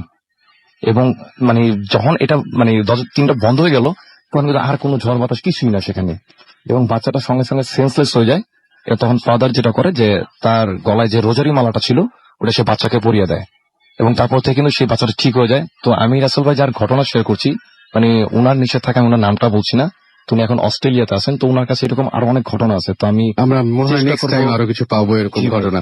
ওকে, থ্যাংক ইউ দিনের অনেক চমৎকার একটা ঘটনার জন্য। আমরা চলে যাবো আবার ছোট্ট একটা বিরতিতে, এবং বিরতির পরে আরো কিছু ঘটনা নিয়ে আসবো।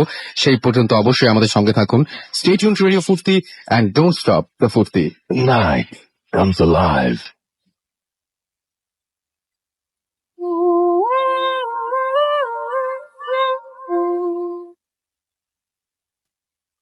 Welcome back. শুনছেন সবসময় রেডিও ফুর্তি 88.0 FM, বাংলাদেশের সর্ববৃহৎ রেডিও নেটওয়ার্ক। আমি রাসেল আছি সাথে, আমার সাথে রয়েছে মাসুম, এবং আজকের অতিথিরা আপনাদের সবাইকে আরো একবার স্বাগত জানাচ্ছি ভূত FM এ।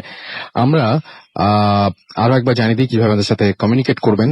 SMS করতে হলে মোবাইলের মেসেজ অপশনে গিয়ে টাইপ করুন ফুর্তি FORTI ফুর্তি, স্পেস দিয়ে লিখুন আপনার নাম, স্পেস দিয়ে আপনার মেসেজ পাঠিয়ে দিন 9840 নাম্বার। যদি আমাদের ইমেল পাঠাতে চান, আমাদের ইমেল অ্যাড্রেস হচ্ছে bhutfm@radiofurti.fm, which is bhwtfm@radioforti.fm। আপনার নাম, ঠিকানা এবং ফোন নাম্বার সহ আপনার জীবনে ঘটে যাওয়া সেরা ঘটনাগুলো লিখে পাঠিয়ে দিন আমাদের কাছে।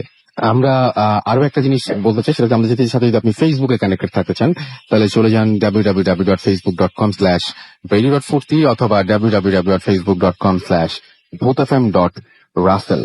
আমরা আর কথা না বাড়িয়ে আরো একটা ইমেল পড়ে আসবো। এই ইমেলটি আমাদের দেশের বাইরে থেকে এসছে, যেটা আমাদের একজন পাঠিয়েছেন, তার মতো করে পড়ছি। লিখছেন, হাই রাসেল ভাই, আই এম দিয়া ফ্রম দিল্লি। আপনি কেমন আছেন? আমি জানি আপনি ভালোর দলে, তবুও জিজ্ঞেস করতে হয় কেমন আছেন। আমি আর বেশি কথা না বলে ঘটনাতে চলে যাই। এটা আমার সাথে কিছু বছর আগে ঘটেছিল। তখন আমি আর আমার ফ্যামিলি মুম্বাইতে এক নিউ শিফট হই। আমার বাবা তখন ছিলেন না, জার্মানি ছিলেন তিনি। সেই দিনই আমরা নতুন একটা ফ্ল্যাটে শিফট করি এবং 6th ফ্লোরে।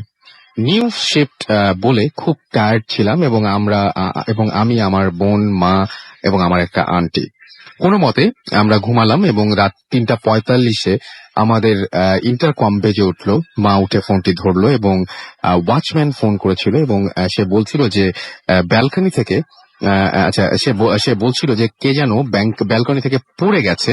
তো সেই বাচ্চা বা পার্সনটা কি তার সেই বাচ্চা বা তার পার্সনটা কি তার ঘর থেকে নাকি মা বলল না। আচ্ছা আচ্ছা, তার মানে সেই পার্সনটা উনি অনেক শর্ট করে লিখেছেন ওয়ার্ড গুলো, যেটা পড়াটা খুবই ডিফিকাল্ট অন এয়ারে। তারপর আমি পড়ার চেষ্টা করছি। মা বলল যে আমি শুনেই সঙ্গে সঙ্গে নিচে মা চলে গেল এবং দেখলো পাশের বিল্ডিং এর পেছনের গাড়ির ওপর একটি মেয়ে পড়ে আছে। সবাই আসলো এবং দেখলো যে কিন্তু কেউ মেয়েটিকে ধরলো না। কিন্তু কিছুক্ষণ পর তার এক ফ্রেন্ড এসে তাকে হসপিটালে নিয়ে গেল, কিন্তু যাওয়ার পথে মেয়েটি মারা যায়। মেয়েটি তার ফ্যামিলির কোনো কারণে সুইসাইড করে। তার পরের দিন সেই মেয়েটির বাড়িতে বিভিন্ন শব্দ আর বিভিন্ন মুভমেন্টস শুরু হয়। রাতে ওই বাড়িতে কেউ নাচে, কেউ চিল্লায়, কাঁদে বা কখনো কখনো হাসে। বিষয়টি ভীষণ খারাপ হয়ে যায় এবং বিকালে কেউ নিচে গার্ডেনে গার্ডেনে বসতো না। একদিন এক আন্টি বসেছিল এবং চুল খুলে, এবং আমি তার সামনে থেকে হেঁটে যাই দোকানে, দেখি আন্টি বসে আছে এবং আসার পথে আমার হাতে মিল্কের একটা বোতল ছিল। হঠাৎ আন্টিটা আমার পা ধরে শুয়ে পড়ে। আমি ভয়ে পেছনে তাকাতেই দেখি যে আন্টি বলছে ওনাকে কিছু গলা ভেজানোর জন্য দিতে। উনি ওপরে তাকিয়ে আমাকে দেখলো এবং আমি দেখলাম তার চোখ পুরোপুরি কালো এবং একদম deep black. I just forgot what was in my hand. I just dropped those things and ran away. এবং বাসায় গিয়ে মাকে আমি সব বললাম এবং তারপর টানা 1 week I was suffering from fever এবং it was horrible. Then many people were possessed by her. So সবাই মিলে এক ফাদারকে নিয়ে আসে এবং মেয়েটির বাসায় নিয়ে যায়। যেহেতু মেয়েটি খ্রিস্টান ছিল এবং ওর ফ্যামিলি দেশের বাইরে ছিল, সো আমরা সেই বন্ধ বাসায় ফাদারকে নিয়ে যাই এবং বাসা খুলেই এক মাংস পচা গন্ধ বেরোতে থাকে এবং বাসার অবস্থা ছিল খুবই খারাপ। দেয়ালে রক্তের ছাপ, উল্টো ক্রস ঝুলছিল, সোফা ছেঁড়া এবং খুব জঘন্য অবস্থায় ছিল। ফাদারটি হলি ওয়াটার দিয়ে ফুল বাড়ি ছিটিয়ে দেয় এবং তারপর সবাই চলে যায়। পরের দিন শোনা যায় ফাদারটি মারা গেছেন। মা এবং আমি গেলাম ফাদারকে দেখতে এবং কে যেন তার হার্ট, লাংস, পেটের নাড়ি ভুঁড়ি, কিডনি সবকিছুই ছেঁড়া অবস্থায় ছিল এবং চোখ বের করা ছিল এবং খুব জঘন্য অবস্থা ছিল এবং এটি দেখে মনে হচ্ছিল না যে কোনো মানুষের কাজ। তার এই মার্ডারের কোনো এভিডেন্স পেয়েছিল না পুলিশরা এবং আমাদের সোসাইটির সবাই ধরেই নিয়েছিল যে এটা ওই মেয়েটির কাজ। মা এগুলো দেখে আবার বাসা চেঞ্জ করে। ওই সোসাইটির পাশের এক সোসাইটিতে ফ্ল্যাট নেয়। সেই ফ্ল্যাটের একটা ব্যালকনি আগের সোসাইটিতে ফেস করা এবং আমরা সেই ব্যালকনির রুমে ঘুমাচ্ছিলাম। হঠাৎ কারেন্ট যায়, যেহেতু সেই দিন শিফট করা ছিল এবং আইপিএস লাগানো হয়নি। তো মা হালকা উইন্ডোটা একটু খুললো এবং হঠাৎ শুনলো যে কেউ হালকা কাঁদছে। আস্তে আস্তে কান্নার শব্দটাও বাড়লো, তাই মা উইন্ডোটা বন্ধ করে দিল এবং তখনই সঙ্গে সঙ্গে কেউ একটা উইন্ডোতে থাপ্পড় দিতে লাগলো এবং মনে হচ্ছিল যে উইন্ডোটি ভেঙে ফেলবে। এইটা শুনে আমি, মা এবং আন্টি উঠে বসলাম ভয়ে এবং দেন পরের দিন মা আমাদের বাসাটা বন্ধ করে দিল এক হুজুরকে দিয়ে এবং তারপরে আর কিছুই হয়নি। এই ছিল আমার ঘটনা, সবচেয়ে ভয়ঙ্কর এক্সপিরিয়েন্স আমার জীবনে ঘটে যাওয়া। এবং তিনি বলছেন যে আরো কিছু এক্সপিরিয়েন্স তার আছে, সেগুলো যদি পরে পাঠাবেন। প্লিজ আপনার ঘটনাটা আরো চমৎকার করে পড়তে পারতাম যদি আপনি শর্টকাটে না লিখতেন। প্লিজ এরপরে আমার মনে হয় যে ওয়ার্ড গুলো প্রপারলি লিখলে আমাদের জন্য অনেক সুবিধা হবে। এনিওয়েজ, আরেকবার জানিয়ে দিই গাইজ, আবারও গ্রামীণ ফোন বন্ধু গ্যারাজ নিয়ে এলো নাইট অফ হরর উইথ ভূত এফএম আউটডোর শো। এতে পার্টিসিপেট করতে এখনই সাইন আপ করো www.bondhugarage.club আর 500 শব্দের মধ্যে লিখে পাঠিয়ে দাও একটা রক্তহীন করা ভৌতিক ঘটনা। সেরা 6 জনের জন্য অপেক্ষা করছে ভৌতিক আবহময় এক ট্যুর। ভৌতিক ঘটনা পাঠানোর শেষ দিন 14 March 2015। So hurry up guys. আমরা চলে যাব বাবু ভাইয়ের কাছে। একটা চমৎকার ঘটনা রয়েছে, উত্তরের একটা ঘটনা রয়েছে যেটা বাবু ভাই এবং দিনার একসঙ্গে এক্সপিরিয়েন্স করেছেন এবং তারা দুজনে এখন স্টুডিওতে আছেন। আমরা চলে যাই সেই ঘটনা। বাবু ভাই, শুনি আপনার সেই ঘটনাটা। হ্যাঁ রাসেল ভাই, এই ঘটনাটা অ্যাকচুয়ালি প্রথমে ঘটনাটার একটা আপনার প্রিফেস আছে, মানে এটা প্রথম যেটা ঘটেছিল সেটা হচ্ছে যে আমরা শুনতে পাই আর কি আমার এক ছোট ভাইয়ের কাছে যে তার মামার বাড়িতে কিছু ঘটনা ঘটে এবং বিভিন্ন অনেক ভৌতিক ব্যাপার স্যাপার। তো শোনার পর আমরা জিজ্ঞেস করলাম এক্স্যাক্টলি কি ঘটে। তো বললো যে ওয়াই ডোন্ট ইউ কাম, আপনারা আসেন, আসলে বলি। তা আমি আমার সাথে দিনার এবং ওই ছেলে আর কি, আমরা 3 জনে যাই ওখানে। তো যে উত্তরাটা হচ্ছে, কিন্তু আসলে লোকেশনটা আমি পুরো ফ্ল্যাশ করলাম না, উত্তরার থেকে একটু এদিক ওদিক, কারণ বাড়িটা অনেকে লোকেট করে ফেলতে পারে। একটা বেশ বহুতলা ভবন এবং পুরোপুরি নির্মাণ হয়নি, মাত্র 1-2 ফ্ল্যাট সেখানে নির্মাণ হয়েছে এরকম আর কি। তো ওখানে আমি আর দিনার যাই, যে ওখানে দেখি মানে বাসাটা ঢুকতেই কেমন স্পুকি স্পুকি লাগে। শুধু লিফটটা আপনার কাজ করে, যেহেতু ওখানে থাকে মানুষের জন্য। বা একদম একদম। আর সিঁড়িটা মানে সিঁড়ির মধ্যেও আপনার গ্যাপ আছে, কিন্তু মানে আচ্ছা। সিঁড়ির অংশ নাই এরকম আর কি। তো তো যা শুনি আর কি, যে ওর মামা এই বাড়িটা এখান থেকে কেনে একজনের সাথে কাছ থেকে, ঠিক এরকম অর্ধনির্মিত অবস্থায় একটা বা দুটো ফ্ল্যাট নির্মাণ করা ছিল আর কি। তো ওই বাড়ির ঘটনা হচ্ছে, ওর মামা যখন ওই বাড়িতে ওঠে প্রথম, ওঠার বাড়িটা কিনে নেয়, কিনে টিনে ওঠার পর ওখানে থাকা শুরু করে। তো রাতের বেলা ওর মামা মানে বাসার মধ্যে ওরা মনে হয় যে কি বাসাটা হঠাৎ করে সরব হয়ে যায়। গভীর রাতে সবাই ঘুমায় গেছে, মনে হচ্ছে ওখানে হাঁটা চলা করতেছে মানুষ, ডাইনিং টেবিলে শব্দ হচ্ছে, এবং বাসার মধ্যে টেম্পারেচার গুলো আপ ডাউন করে। তো ওরা প্রথম মনে করে যে নতুন বাসায় আসছি, হতে পারে এরকম। ওরা গেট টেট খুলে ওদিকে যায়, দেখা অন্ধকার, কেউ নাই। তো তারপরে ওখানে একটা ছায়ার মতো দেখা শুরু করে আর কি আচ্ছা। বাসার মধ্যে, যে আপনার হঠাৎ করে বের হয়েছে, দেখতে গেল যে মনে ডাইনিং স্পেসে কি হাঁটতেছে। ওকে, এবং- যারা শুনছেন তারা যদি নিজেদের ভাষা কল্পনা করে অনেক মজা পাবেন শুনলে। হ্যাঁ হ্যাঁ, এবং দেখতেছে কি মানে কেউ হাঁটতেছে, এবং আমি দিনার ওই ডাইনিং স্পেসে যে আসছি, ওই জায়গায় যে আসছি, তো হাঁটতেছে। তো প্রথম যে দেখে ওর মামা দেখে, উনি দেখে যে রাত্রেবেলা উনি উঠছে, উঠে উনি ডাইনিং স্পেসের দিকে গেছে। তো লাইট জ্বালানোর আগে উনি ফিল করলো যে ডাইনিং স্পেসের কর্নারে কি একটা দাঁড়ায় আছে, এবং দেখে মনে হচ্ছে কোনো মেয়ে মানুষ, মানে অবয়বে হালকা আলোর যে একটা আবছা অবয়ব আসছে, সেখানে মনে হচ্ছে কোনো মেয়ে মানুষ দাঁড়ায় আছে। তো উনি ওনার গাটা শিরশির করে উঠছে। উনি একবার ভাবলো কাজের মেয়ে কিনা। তো উনি কাজের মেয়ে মনে করে একটু সাহসও পেল, উনি লাইটটা জ্বালিয়ে দিল। লাইটটা জ্বালানোর পর দেখ কেউ নাই। আচ্ছা। তো তখন উনি আরো ভয় পেয়ে গেছে যে কি ব্যাপার, আমি মনে করলাম যে এখানে কাজের মেয়ে দাঁড়ায় আছে, কেউই নেই, লাইট জ্বালালে থাকবে। উনি হেঁটে গেল, যে দেখলো যে কাজের বুয়া যে ছিল সে ঘুমায় আছে রান্নাঘরের ওখানে। তো একটু ভয় পেয়ে গেল উনি। তারপরে উনি হাসির শব্দ শুনতো, রাত্রেবেলা খিলখিল করে কে হাসতেছে ওখানে, মানে শুয়ে আছে, রাত্রেবেলা খিলখিল করে হাসতেছে। আচ্ছা। তো উনি ভয় পেয়ে যায়। তো উনি যেটা করে, ওই বাসার যে দারোয়ান আছে তাকে ডাকায়, আগের যে দারোয়ান খুঁজে বের করে, খুঁজে ডাকায় নিয়ে এসে বলে কি বলো তো এই বাড়িতে মানে কাহিনী কি। ও আরো কিছু সমস্যা হয়, যেগুলো এই যে টুকিটাকি, ধরেন সিঁড়ির মধ্যে মনে হচ্ছে কি হাঁটতেছে, এবং মানে অনেকেই মানে বলে যে মনে হয় যে এই বাসার মধ্যে যে একটা মেয়ের অবয়ব দেখে, আবার কেউ দেখছে সিঁড়িতে একটা মেয়ে বসে আছে এরকম। তো উনি দারোয়ানকে ডেকে বলে যে সমস্যাটা কি, তো আপনি তো এখানে ছিলেন, আপনি বলেন কাহিনী কি। তো দারোয়ান তাকে বলে যে স্যার কিছু না, আপনি মিলাদ টিলাদ পড়ায় দেন, বাসা সব ঠিক হয়ে যাবে, অসুবিধা নেই। হ্যাঁ। ওকে। তো উনি বলে যে মিলাদ পড়াই দিব কেন, মিলাদ তো এমনি পড়ায়, আমি তো এমনি একটা মিলাদ পড়াইছি এখানে আসার পর। বলেন আপনি আবার একটা মিলাদ পড়ান, হুজুর টুজুর এনে আর কি। তো উনি জিজ্ঞেস করে চেপে ধরে যে তুমি কিছু একটা বলতেছো না, তুমি মানে বলো ঘটনাটা কি এসে। তখন বলে কি যে স্যার আগে যে স্যার ছিলেন উনি বাসা বিক্রি করছে আপনার কাছে, আপনার কি একটু মানে লাগে নাই যে একটু কম দামে বিক্রি করছে, আপনি বাড়িটা একটু কমে পাইছেন এরকম একটা বাড়ি। বলে ওনার টাকার দরকার ছিল, উনি চলে গেছে, বিদেশ চলে গেছে, আমার কাছে বেঁচে দেয়। বলে তারপরও না, স্যারের কিন্তু এভাবে যাওয়ার কথা না।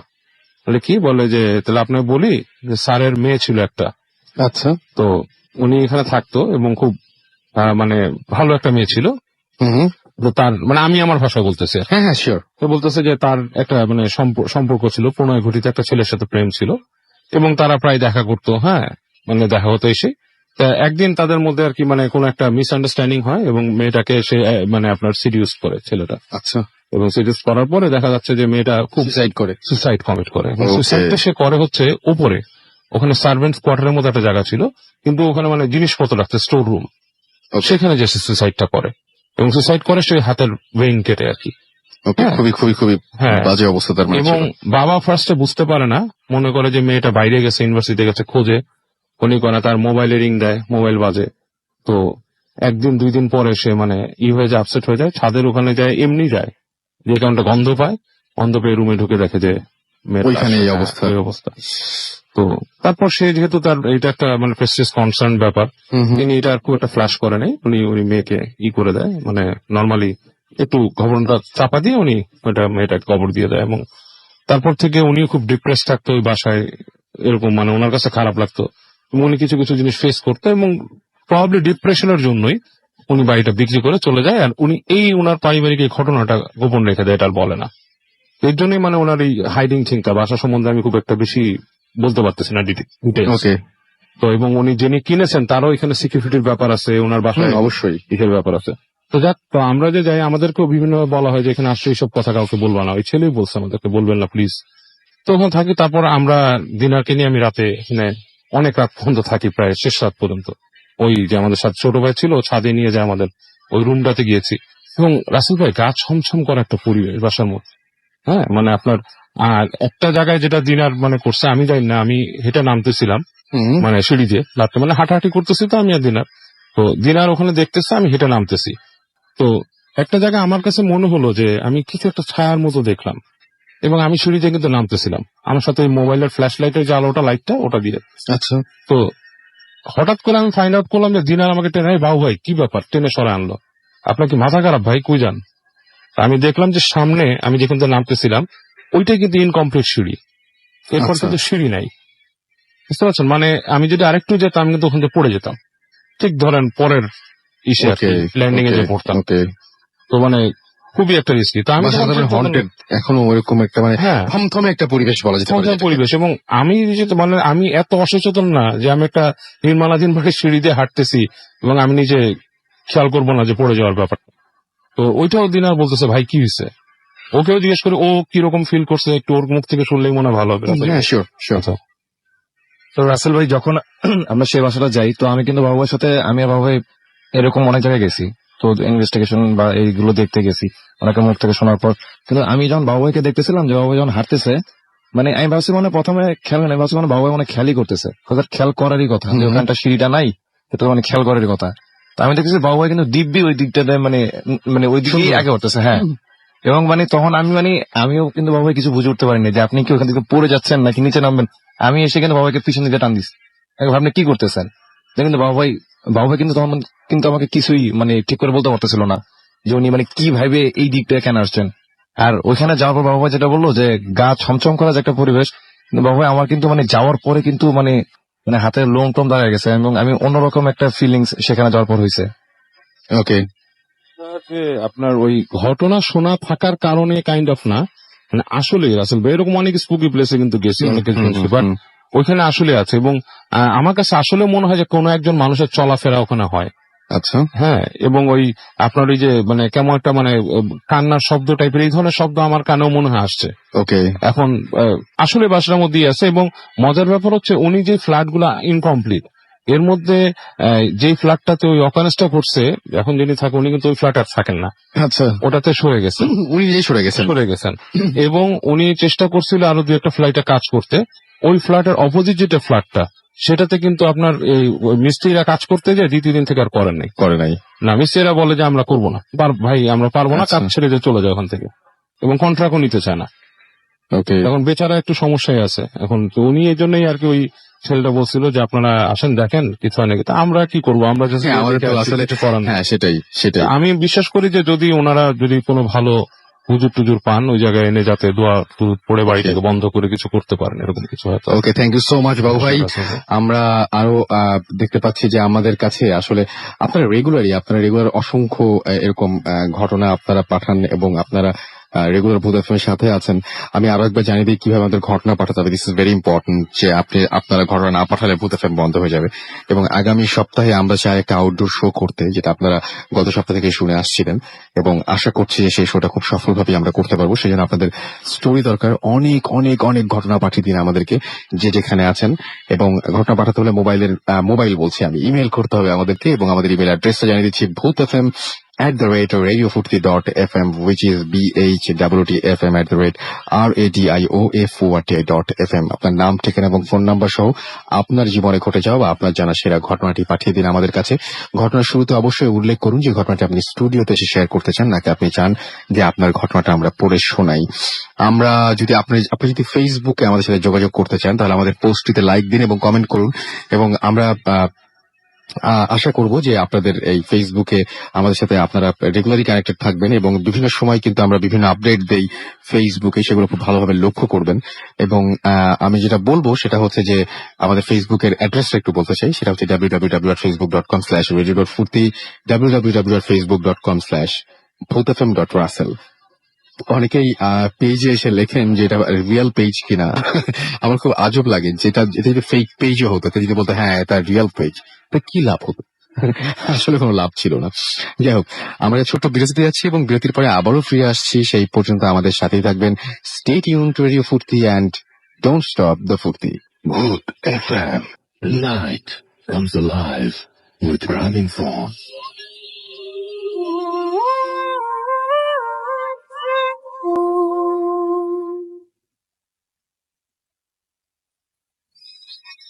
শুনছেন সবসময় রেডিও ফুর্তি 88.0 FM, বাংলাদেশের সর্ববৃহৎ রেডিও নেটওয়ার্ক। আমি রাসেল আছি সাথে, আমার সাথে রয়েছে মাসুদ, এবং আজকের অতিথিরা আপনাদের সবাইকে স্বাগত জানাচ্ছি আরো একবার। এবং সেই সাথে আমি একটা ঘটনা আপনাদের পড়ে শোনাচ্ছি এই মুহূর্তে। হ্যালো রাসেল ভাই, আমার দেখা পৃথিবীতে সবসময় ভালো থাকা মানুষ একজন আপনি আছেন। তিনি কে?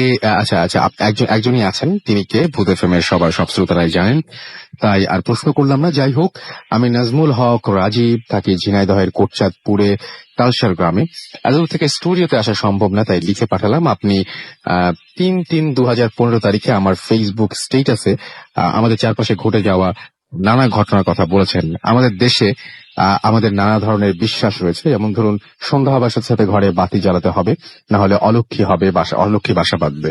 রাতের বেলা কাউকে কিছু ধার দেয়া যাবে না, দিলে তার লক্ষ্মী চলে যাবে, ইত্যাদি। আমার দাদি, তার দাদি এবং আমাদের মামা চাচারা এখন এগুলো বিশ্বাস করেন। এছাড়া গ্রামের লোকদের মধ্যে রয়েছে অনেক ধরনের বিশ্বাস, যেমন কোথাও কোনো কুকুর কাঁদতে দেখলে অনেকেই মনে করেন আশেপাশে কেউ মারা যাবেন। আবার পাখিদের নিয়ে রয়েছে নানা কথা। রাতের বেলা কারো বাড়ির সামনে হুতুম পেঁচা, যে গ্রামে যাকে জমকুলি বলা হয়, এগুলো ডাকাডাকি করলে বলা হয় এই বাড়িতে বড় ধরনের কোনো বিপদ ঘটবে। ভোরবেলা বাড়ির পাশে কাক ডাকলে দুঃসংবাদ পাবে। কোথাও যদি ফটিক জল পাখি থাকে তাহলে বৃষ্টি হবে। কাঠঠোকরা যদি বাড়ির ওপর দিয়ে ডাকতে ডাকতে উড়ে যায় তাহলে সে বাড়িতে গোলযোগ হবে। এগুলো সবই কুসংস্কার কিনা আমার জানা নেই, তবে এই মুহূর্তে আমার মনে পড়ে গেল একটা ঘটনা। ছোটবেলায় একবার দেখেছিলাম, আমার দূর সম্পর্কের এক বোন প্রেগনেন্ট ছিলেন। একদিন একটি হলদে পাখি তার বাড়ির পাশের গাছে এসে ডাকাডাকি করছিল। পাখিটির ডাক এমন ছিল যেন সে বলছে খুকি হ, খুকি হ। বলে রাখা ভালো, আমার সেই বোনের ছিল বড় দুটি মেয়ে, আর কোনো ছেলে ছিল না। আমার সেই বোনটি পাখিটির উদ্দেশ্যে বলল, এই পাখি বলো খোকা হ, খোকা হ, তোকে সন্দেশ খেতে দেবো। পরদিন সেই পাখি আবার ডাকছিল, তবে এবার মনে হলো পাখিটি বলছে, মনে হলো, উনি তো বারবারই বলছেন মনে হলো, পাখিটি বলছে খোকা হ, খোকা হ। তার কিছুদিন পর সেই বোনের একটি ছেলে সন্তান হয়। আমার স্পষ্ট মনে আছে, কয়েকদিন পর সেই বোন একজনকে দিয়ে সন্দেশ, মিষ্টি, একটি নারিকেলের মালাই করে গাছে বেঁধে দিয়ে এসেছিল। জানি না পাখিটি সেই বৃষ্টি খেয়েছিল কিনা, তবে আমাদের বিশ্বাস হয়েছিল ওই পাখিটি হয়তো আল্লাহকে বলে তা আমার বোনের গর্ভে মেয়েটিকে ছেলে বানিয়ে দিয়েছিল। এই ছিল আমার ঘটনা। এরকম হাজারো ঘটনা ছড়িয়ে ছিটিয়ে আছে আমাদের গ্রামগুলোতে। ভালো লাগলে পড়ে শোনাবেন বাবু ভাই। আমি পড়ে শোনালাম এই জন্যই যে যেটা দিয়ে শুরু করেছিলাম সেটা দিয়ে আসলে শেষ করতে চাচ্ছি। এবং শুরুতেই আমি বলেছিলাম যে হ্যাঁ, এই সমস্ত জিনিস কেউ বলেন কুসংস্কার, কেউ আবার মন থেকে বিশ্বাস করেন। আপনি যেমন ব্যক্তিগতভাবে এই জিনিসগুলো বিশ্বাস করেন না এবং বিশ্বাস করেন না, এবং অনেকে আবার বিশ্বাস না করলেও আমার মনে হয় একটা বিরাট গোষ্ঠী আছেন যারা বিশ্বাস করেন না, কিন্তু তাদের মধ্যে জিনিসগুলো নাড়া দেয় না, মানে অবিশ্বাস করতে যারা ভয় পান, এরকম একটা ব্যাপার। কিছু কিছু জিনিস কিন্তু রাসেল ভাই বিশ্বাস করি না, বাট মানে কিছু কিছু জিনিস হয়, যেটা হচ্ছে যেমন আপনার এই বিড়ালের রাস্তা কাটার ব্যাপারটা আপনি যেটা বলেছিলেন, বিড়ালের রাস্তা কাটার ব্যাপারটা কিন্তু অনেক সময় এটা বিশ্বাস করে, গ্রামে বিদেশেও করে অনেকে, ভারতে খুব বেশি করে। হ্যাঁ, তো আসলে জিনের রাস্তা কাটলে বলে। তো এখানে একটা বলা আছে যে জিন নাকি মানে আপনার কালো বিড়াল বা কালো কুকুরের রূপ নেয়, এবং কালো বিড়াল কালো কুকুরের বেশিরভাগই নাকি আসলে জিন। এরা কি করে, অনেক সময় মানুষে যে বলে, বিদেশে যেটা বলে, I only hunt them who crosses my path. I only hunt them who crosses my path. তো আসলেও যখন নাকি ওই যে আপনার রাস্তাঘাট ক্রস করে, তখন অনেক সময় দেখা যাচ্ছে কি, মানে সে জিন তাকে পজেস করে ফেলে, আচ্ছা, অথবা তাকে একটা দুর্ঘটনা ঘটায়। আমার নিজের জীবনে আমি একবার বাইক নিয়ে এরকম পড়ে গেছিলাম, যেটা পড়ার কথা ছিল না, আনইউজুয়াল ভাবে পড়া। মানে একদম শুকনো রাস্তা বাইকটা টার্ন করার সময় যদি পড়ে যাই, লজিক্যালি ডানে পড়বো, উল্টায় পড়ছি বামে, এবং মানে ইট ওয়াজ ভেরি অড একটা জিনিস। তা তো অবশ্যই। হ্যাঁ, তো এই জিনিসটাই আর কি। আমি মাঝে মাঝে কিছু জিনিস আছে যেটা আসলেই কিছু কিছু এফেক্ট পড়ে মানুষ। আচ্ছা, আমি ছোট্ট করে ঘটনা শুনতে পাই? এত ছোট। এটা হচ্ছে সিলেটের থেকে পাঠিয়েছে মমিনুর রহমান নামে একজন। তো ঘটনাটি তার চাচার বলা। 1978 সালে তার চাচা তখন প্রথম চাকরি পেয়ে সিলেটের আবেরখানা নামে একটা জায়গায় মুভ করে যায়। তো সেখানে থাকা, তখনকার সময় নাকি মানুষ ছিল না, বাড়িঘরও খুব বেশি ছিল না। তো সে যে জায়গাটা ওঠে সেটা হচ্ছে একটা ব্রিটিশ আমলে তৈরি করা একটা বাড়ি। সেটা কোনো একটা ব্রিটিশ সাহেবরা থাকতো এক সময়, সেখান থেকে কোনো মানুষ কিনেছে, তো সেখানেই পুরোনো বাড়িটাতে থাকার ব্যবস্থা হয় তার। তো প্রথম 2-1 দিন নাকি নর্মালি সে ঘুমায়। তো একদিন রাত্রে প্রচন্ড মানে শব্দে মনে হচ্ছে কোনো বুড়ো মানুষ কাঁদতেছে, হ্যাঁ, শব্দ করে চিৎকার করছে। তো তার ঘুম ভেঙে যায় এবং সে চিৎকারের শব্দটা দেখে তার দরজার বাইরে। সে আস্তে আস্তে হেঁটে দরজার বাইরে যায়, দেখে ঘুরঘুরটি অন্ধকারের মধ্যে হালকা আলোর মধ্যে একটা লোক দাঁড়িয়ে আছে, গায়ে একটা আলখেল্লার মতো পরা কোটের মতো, এবং তার চেহারা ভালো মতো দেখা যাচ্ছে না। তো সে তাকে বলে, ও চাচা দেখে তার গায়ের লোম সব দাঁড়িয়ে, একটা মানুষ দাঁড়িয়ে আছে। তো সে বলছে যে তুই লোকগুলাকে পানির থেকে বাঁচা, নাহলে তোর ক্ষতি হবে। এতটুকু বলে সেই লোকটা হারিয়ে যায়। তো উনি খুবই হয়ে যায়, রাতের বেলা শুনশান নীরবতা, কেউ নাই। উনি বাসায় চলে আসে, এসে আবার ঘুমিয়ে পড়ে। তো ঘুম আসে না, অনেক লেটে ঘুমায়, এবং পরদিন রাত্রে ঠিক একই সময় সে চিৎকার শোনে। এরকম পরপর কয়েকদিন সে চিৎকার শোনে, কিন্তু সে আর উঠে যায় না, মানে সে ভয় পায় আর কি। তো এরপর যেটা হয়, উনি রাত্রে স্বপ্ন দেখে যে আলখেল্লা পড়া একজন লোক, এবং তিনি চিন্তা করে পানির থেকে কি বাঁচাবো, আশের মধ্যে পাশে কোনো পুকুরও নাই, খালও নাই, বিলও নাই, নদীও নাই। তো যেটা হয় যে উনি রাতের বেলা স্বপ্নে দেখে যে একটা আলখেল্লা পড়া লোক ওনাকে টেনে নিয়ে যাচ্ছে, রুম থেকে টেনে নিয়ে ছাদে ওঠার রাস্তাটা দেখাচ্ছে, এবং উঠায় নিয়ে যাচ্ছে। ওনাকে নিয়ে একটা ট্যাঙ্কি, পানির ট্যাঙ্কি, যেটা আসলে ব্যবহার হয় না, সে পানির ট্যাঙ্কির সামনে নিয়ে বলতেছে যে এখান থেকে বাঁচা। তো এই স্বপ্নটা উনি কয়েকদিন দেখার পরে উনি কি করে, এলাকার হুজুরের কাছে জিজ্ঞেস করে যে আমি এরকম স্বপ্ন প্রত্যেকদিন দেখছি, হুজুর কি ব্যাপার। তো হুজুর বলে, তোমাকে নিশ্চয়ই কোনো ভালো জিন এই স্বপ্নটা দেখাচ্ছে, ওই ট্যাঙ্কিটার কাছে আমাকে নিয়ে চলো। আচ্ছা, তো উনি হুজুরকে নিয়ে আসে বাসায়। যাওয়ার সময় দেখে যে ওই ছাদে ওঠার যে গেটটা, সেটার মধ্যে বড় একটা তালা মারা, পুরোনো তালা মসজিদ ধরে গেছে। তো উনি বাড়ি যার থেকে ভাড়া এনেছে তাকে ডেকে আনে। সে বলে, দেখেন এই বাড়ির যে মালিক, সেও ওই ব্রিটিশ থেকে ছিল, ব্রিটিশ সাহেব এই তালাটা মানে তাকে পরে মেরে দেয় বলে যে এখানে উঠতে না। আচ্ছা, তো সে করে কি, ওই তালা ভাঙে আর কি, হুজুর টুজুরকে নিয়ে তালা ভেঙে তালা ছাদে উঠে ওই ট্যাঙ্কির কাছে যায়। সেই ট্যাঙ্কি ঢাকনি খুলে দেখে ভিতরে 4টা কঙ্কাল ট্যাঙ্কির ভিতরে। ও মাই গড! হ্যাঁ, তো খুব ভয় পেয়ে বলে কি ব্যাপার, এবং এটার কথা দেখতেছি স্বপ্নে। তারপর তারা খোঁজ খবর নিয়ে পরে ইতিহাসটা বের হয় ওই বাড়ির, ওখানে 2টো ফ্যামিলি থাকতো, একটা বড় ভাই, একটা ছোট ভাই। কোনো কারণে বড় ভাইটা ছোট ভাইয়ের ফ্যামিলিটাকে মার্ডার করে ফেলে। আচ্ছা, ফেলে তো লাশটাকে তারা ওই ট্যাঙ্কির ভিতর লুকায় রাখে। ওকে, এবং পরবর্তীতে কোনো এক কারণে হয়তো ওনার কাছে মানে এই জিনিসটাই করেছে, এবং রিভিল হয় এটা। এটাই ছিল রাসেল ভাই কাহিনীটা। ওকে, আপনাকে অনেক ধন্যবাদ ও ভাই আপনার ঘটনার জন্য। আমরা অনুষ্ঠানের মোটামুটি আজকের এই এপিসোডের শেষ পর্যায়ে চলে এসেছি, এবং এতক্ষণ পর্যন্ত আমি কোনো SMS পড়ি নাই। আপনারা জানাবেন যে কেমন লাগলো আমাদের এই এপিসোডটা, এবং আপনারা অবশ্যই ফেসবুকের মাধ্যমে সবসময় আমাদের সাথে কানেক্টেড থাকবেন, জানাবেন আমাদের প্রোগ্রাম কেমন লাগছে। আপনাদের সহযোগিতা খুব বেশি প্রয়োজন। আপনারা সবসময় যদি সঙ্গে থাকেন, তাহলে ভূত এফএম দিনে দিনে আমরা অনেক ভালো করতে পারবো। আমরা নানাভাবে এক্সপেরিমেন্ট করছি। আজকে যেমন একটা প্রেজেন্টেশন দিলাম আমরা আজকের এই ফ্রাইডে দ্য 13th নিয়ে। একটা কথা বলি, সেটা হচ্ছে যে জিনিসগুলোকে খুব সিরিয়াসলি কেউ নিতে চাইলে আমি নিষেধই করব, যে সিরিয়াসলি নেওয়ার কিছু নেই, কারণ সব জায়গায় তাই বলছে যে সিরিয়াসলি নেওয়ার মতন কোনো কিছু না। আবার অনেকে আমি বললাম না যে কতগুলো ব্যাপার আছে, যে কিছু কিছু মানুষ আমরা কিছু ব্যাপারে এমন ধরনের থাকি, কিছু ব্যাপারে আমরা মানে কি বলবো, যে এটা বিশ্বাস করবো না অবিশ্বাস করবো, এটা নিয়ে দ্বিধাদ্বন্দ্ব থাকি। তার চাইতে বড় কথা হচ্ছে কিছু ব্যাপার আমরা বিশ্বাস করতেও ভয় পাই, কিছু ব্যাপার আমরা অবিশ্বাস করতেও ভয় পাই। এরকম কিছু ব্যাপারও কিন্তু আমাদের সাথে সবসময় ঘটে চলে, তাই না?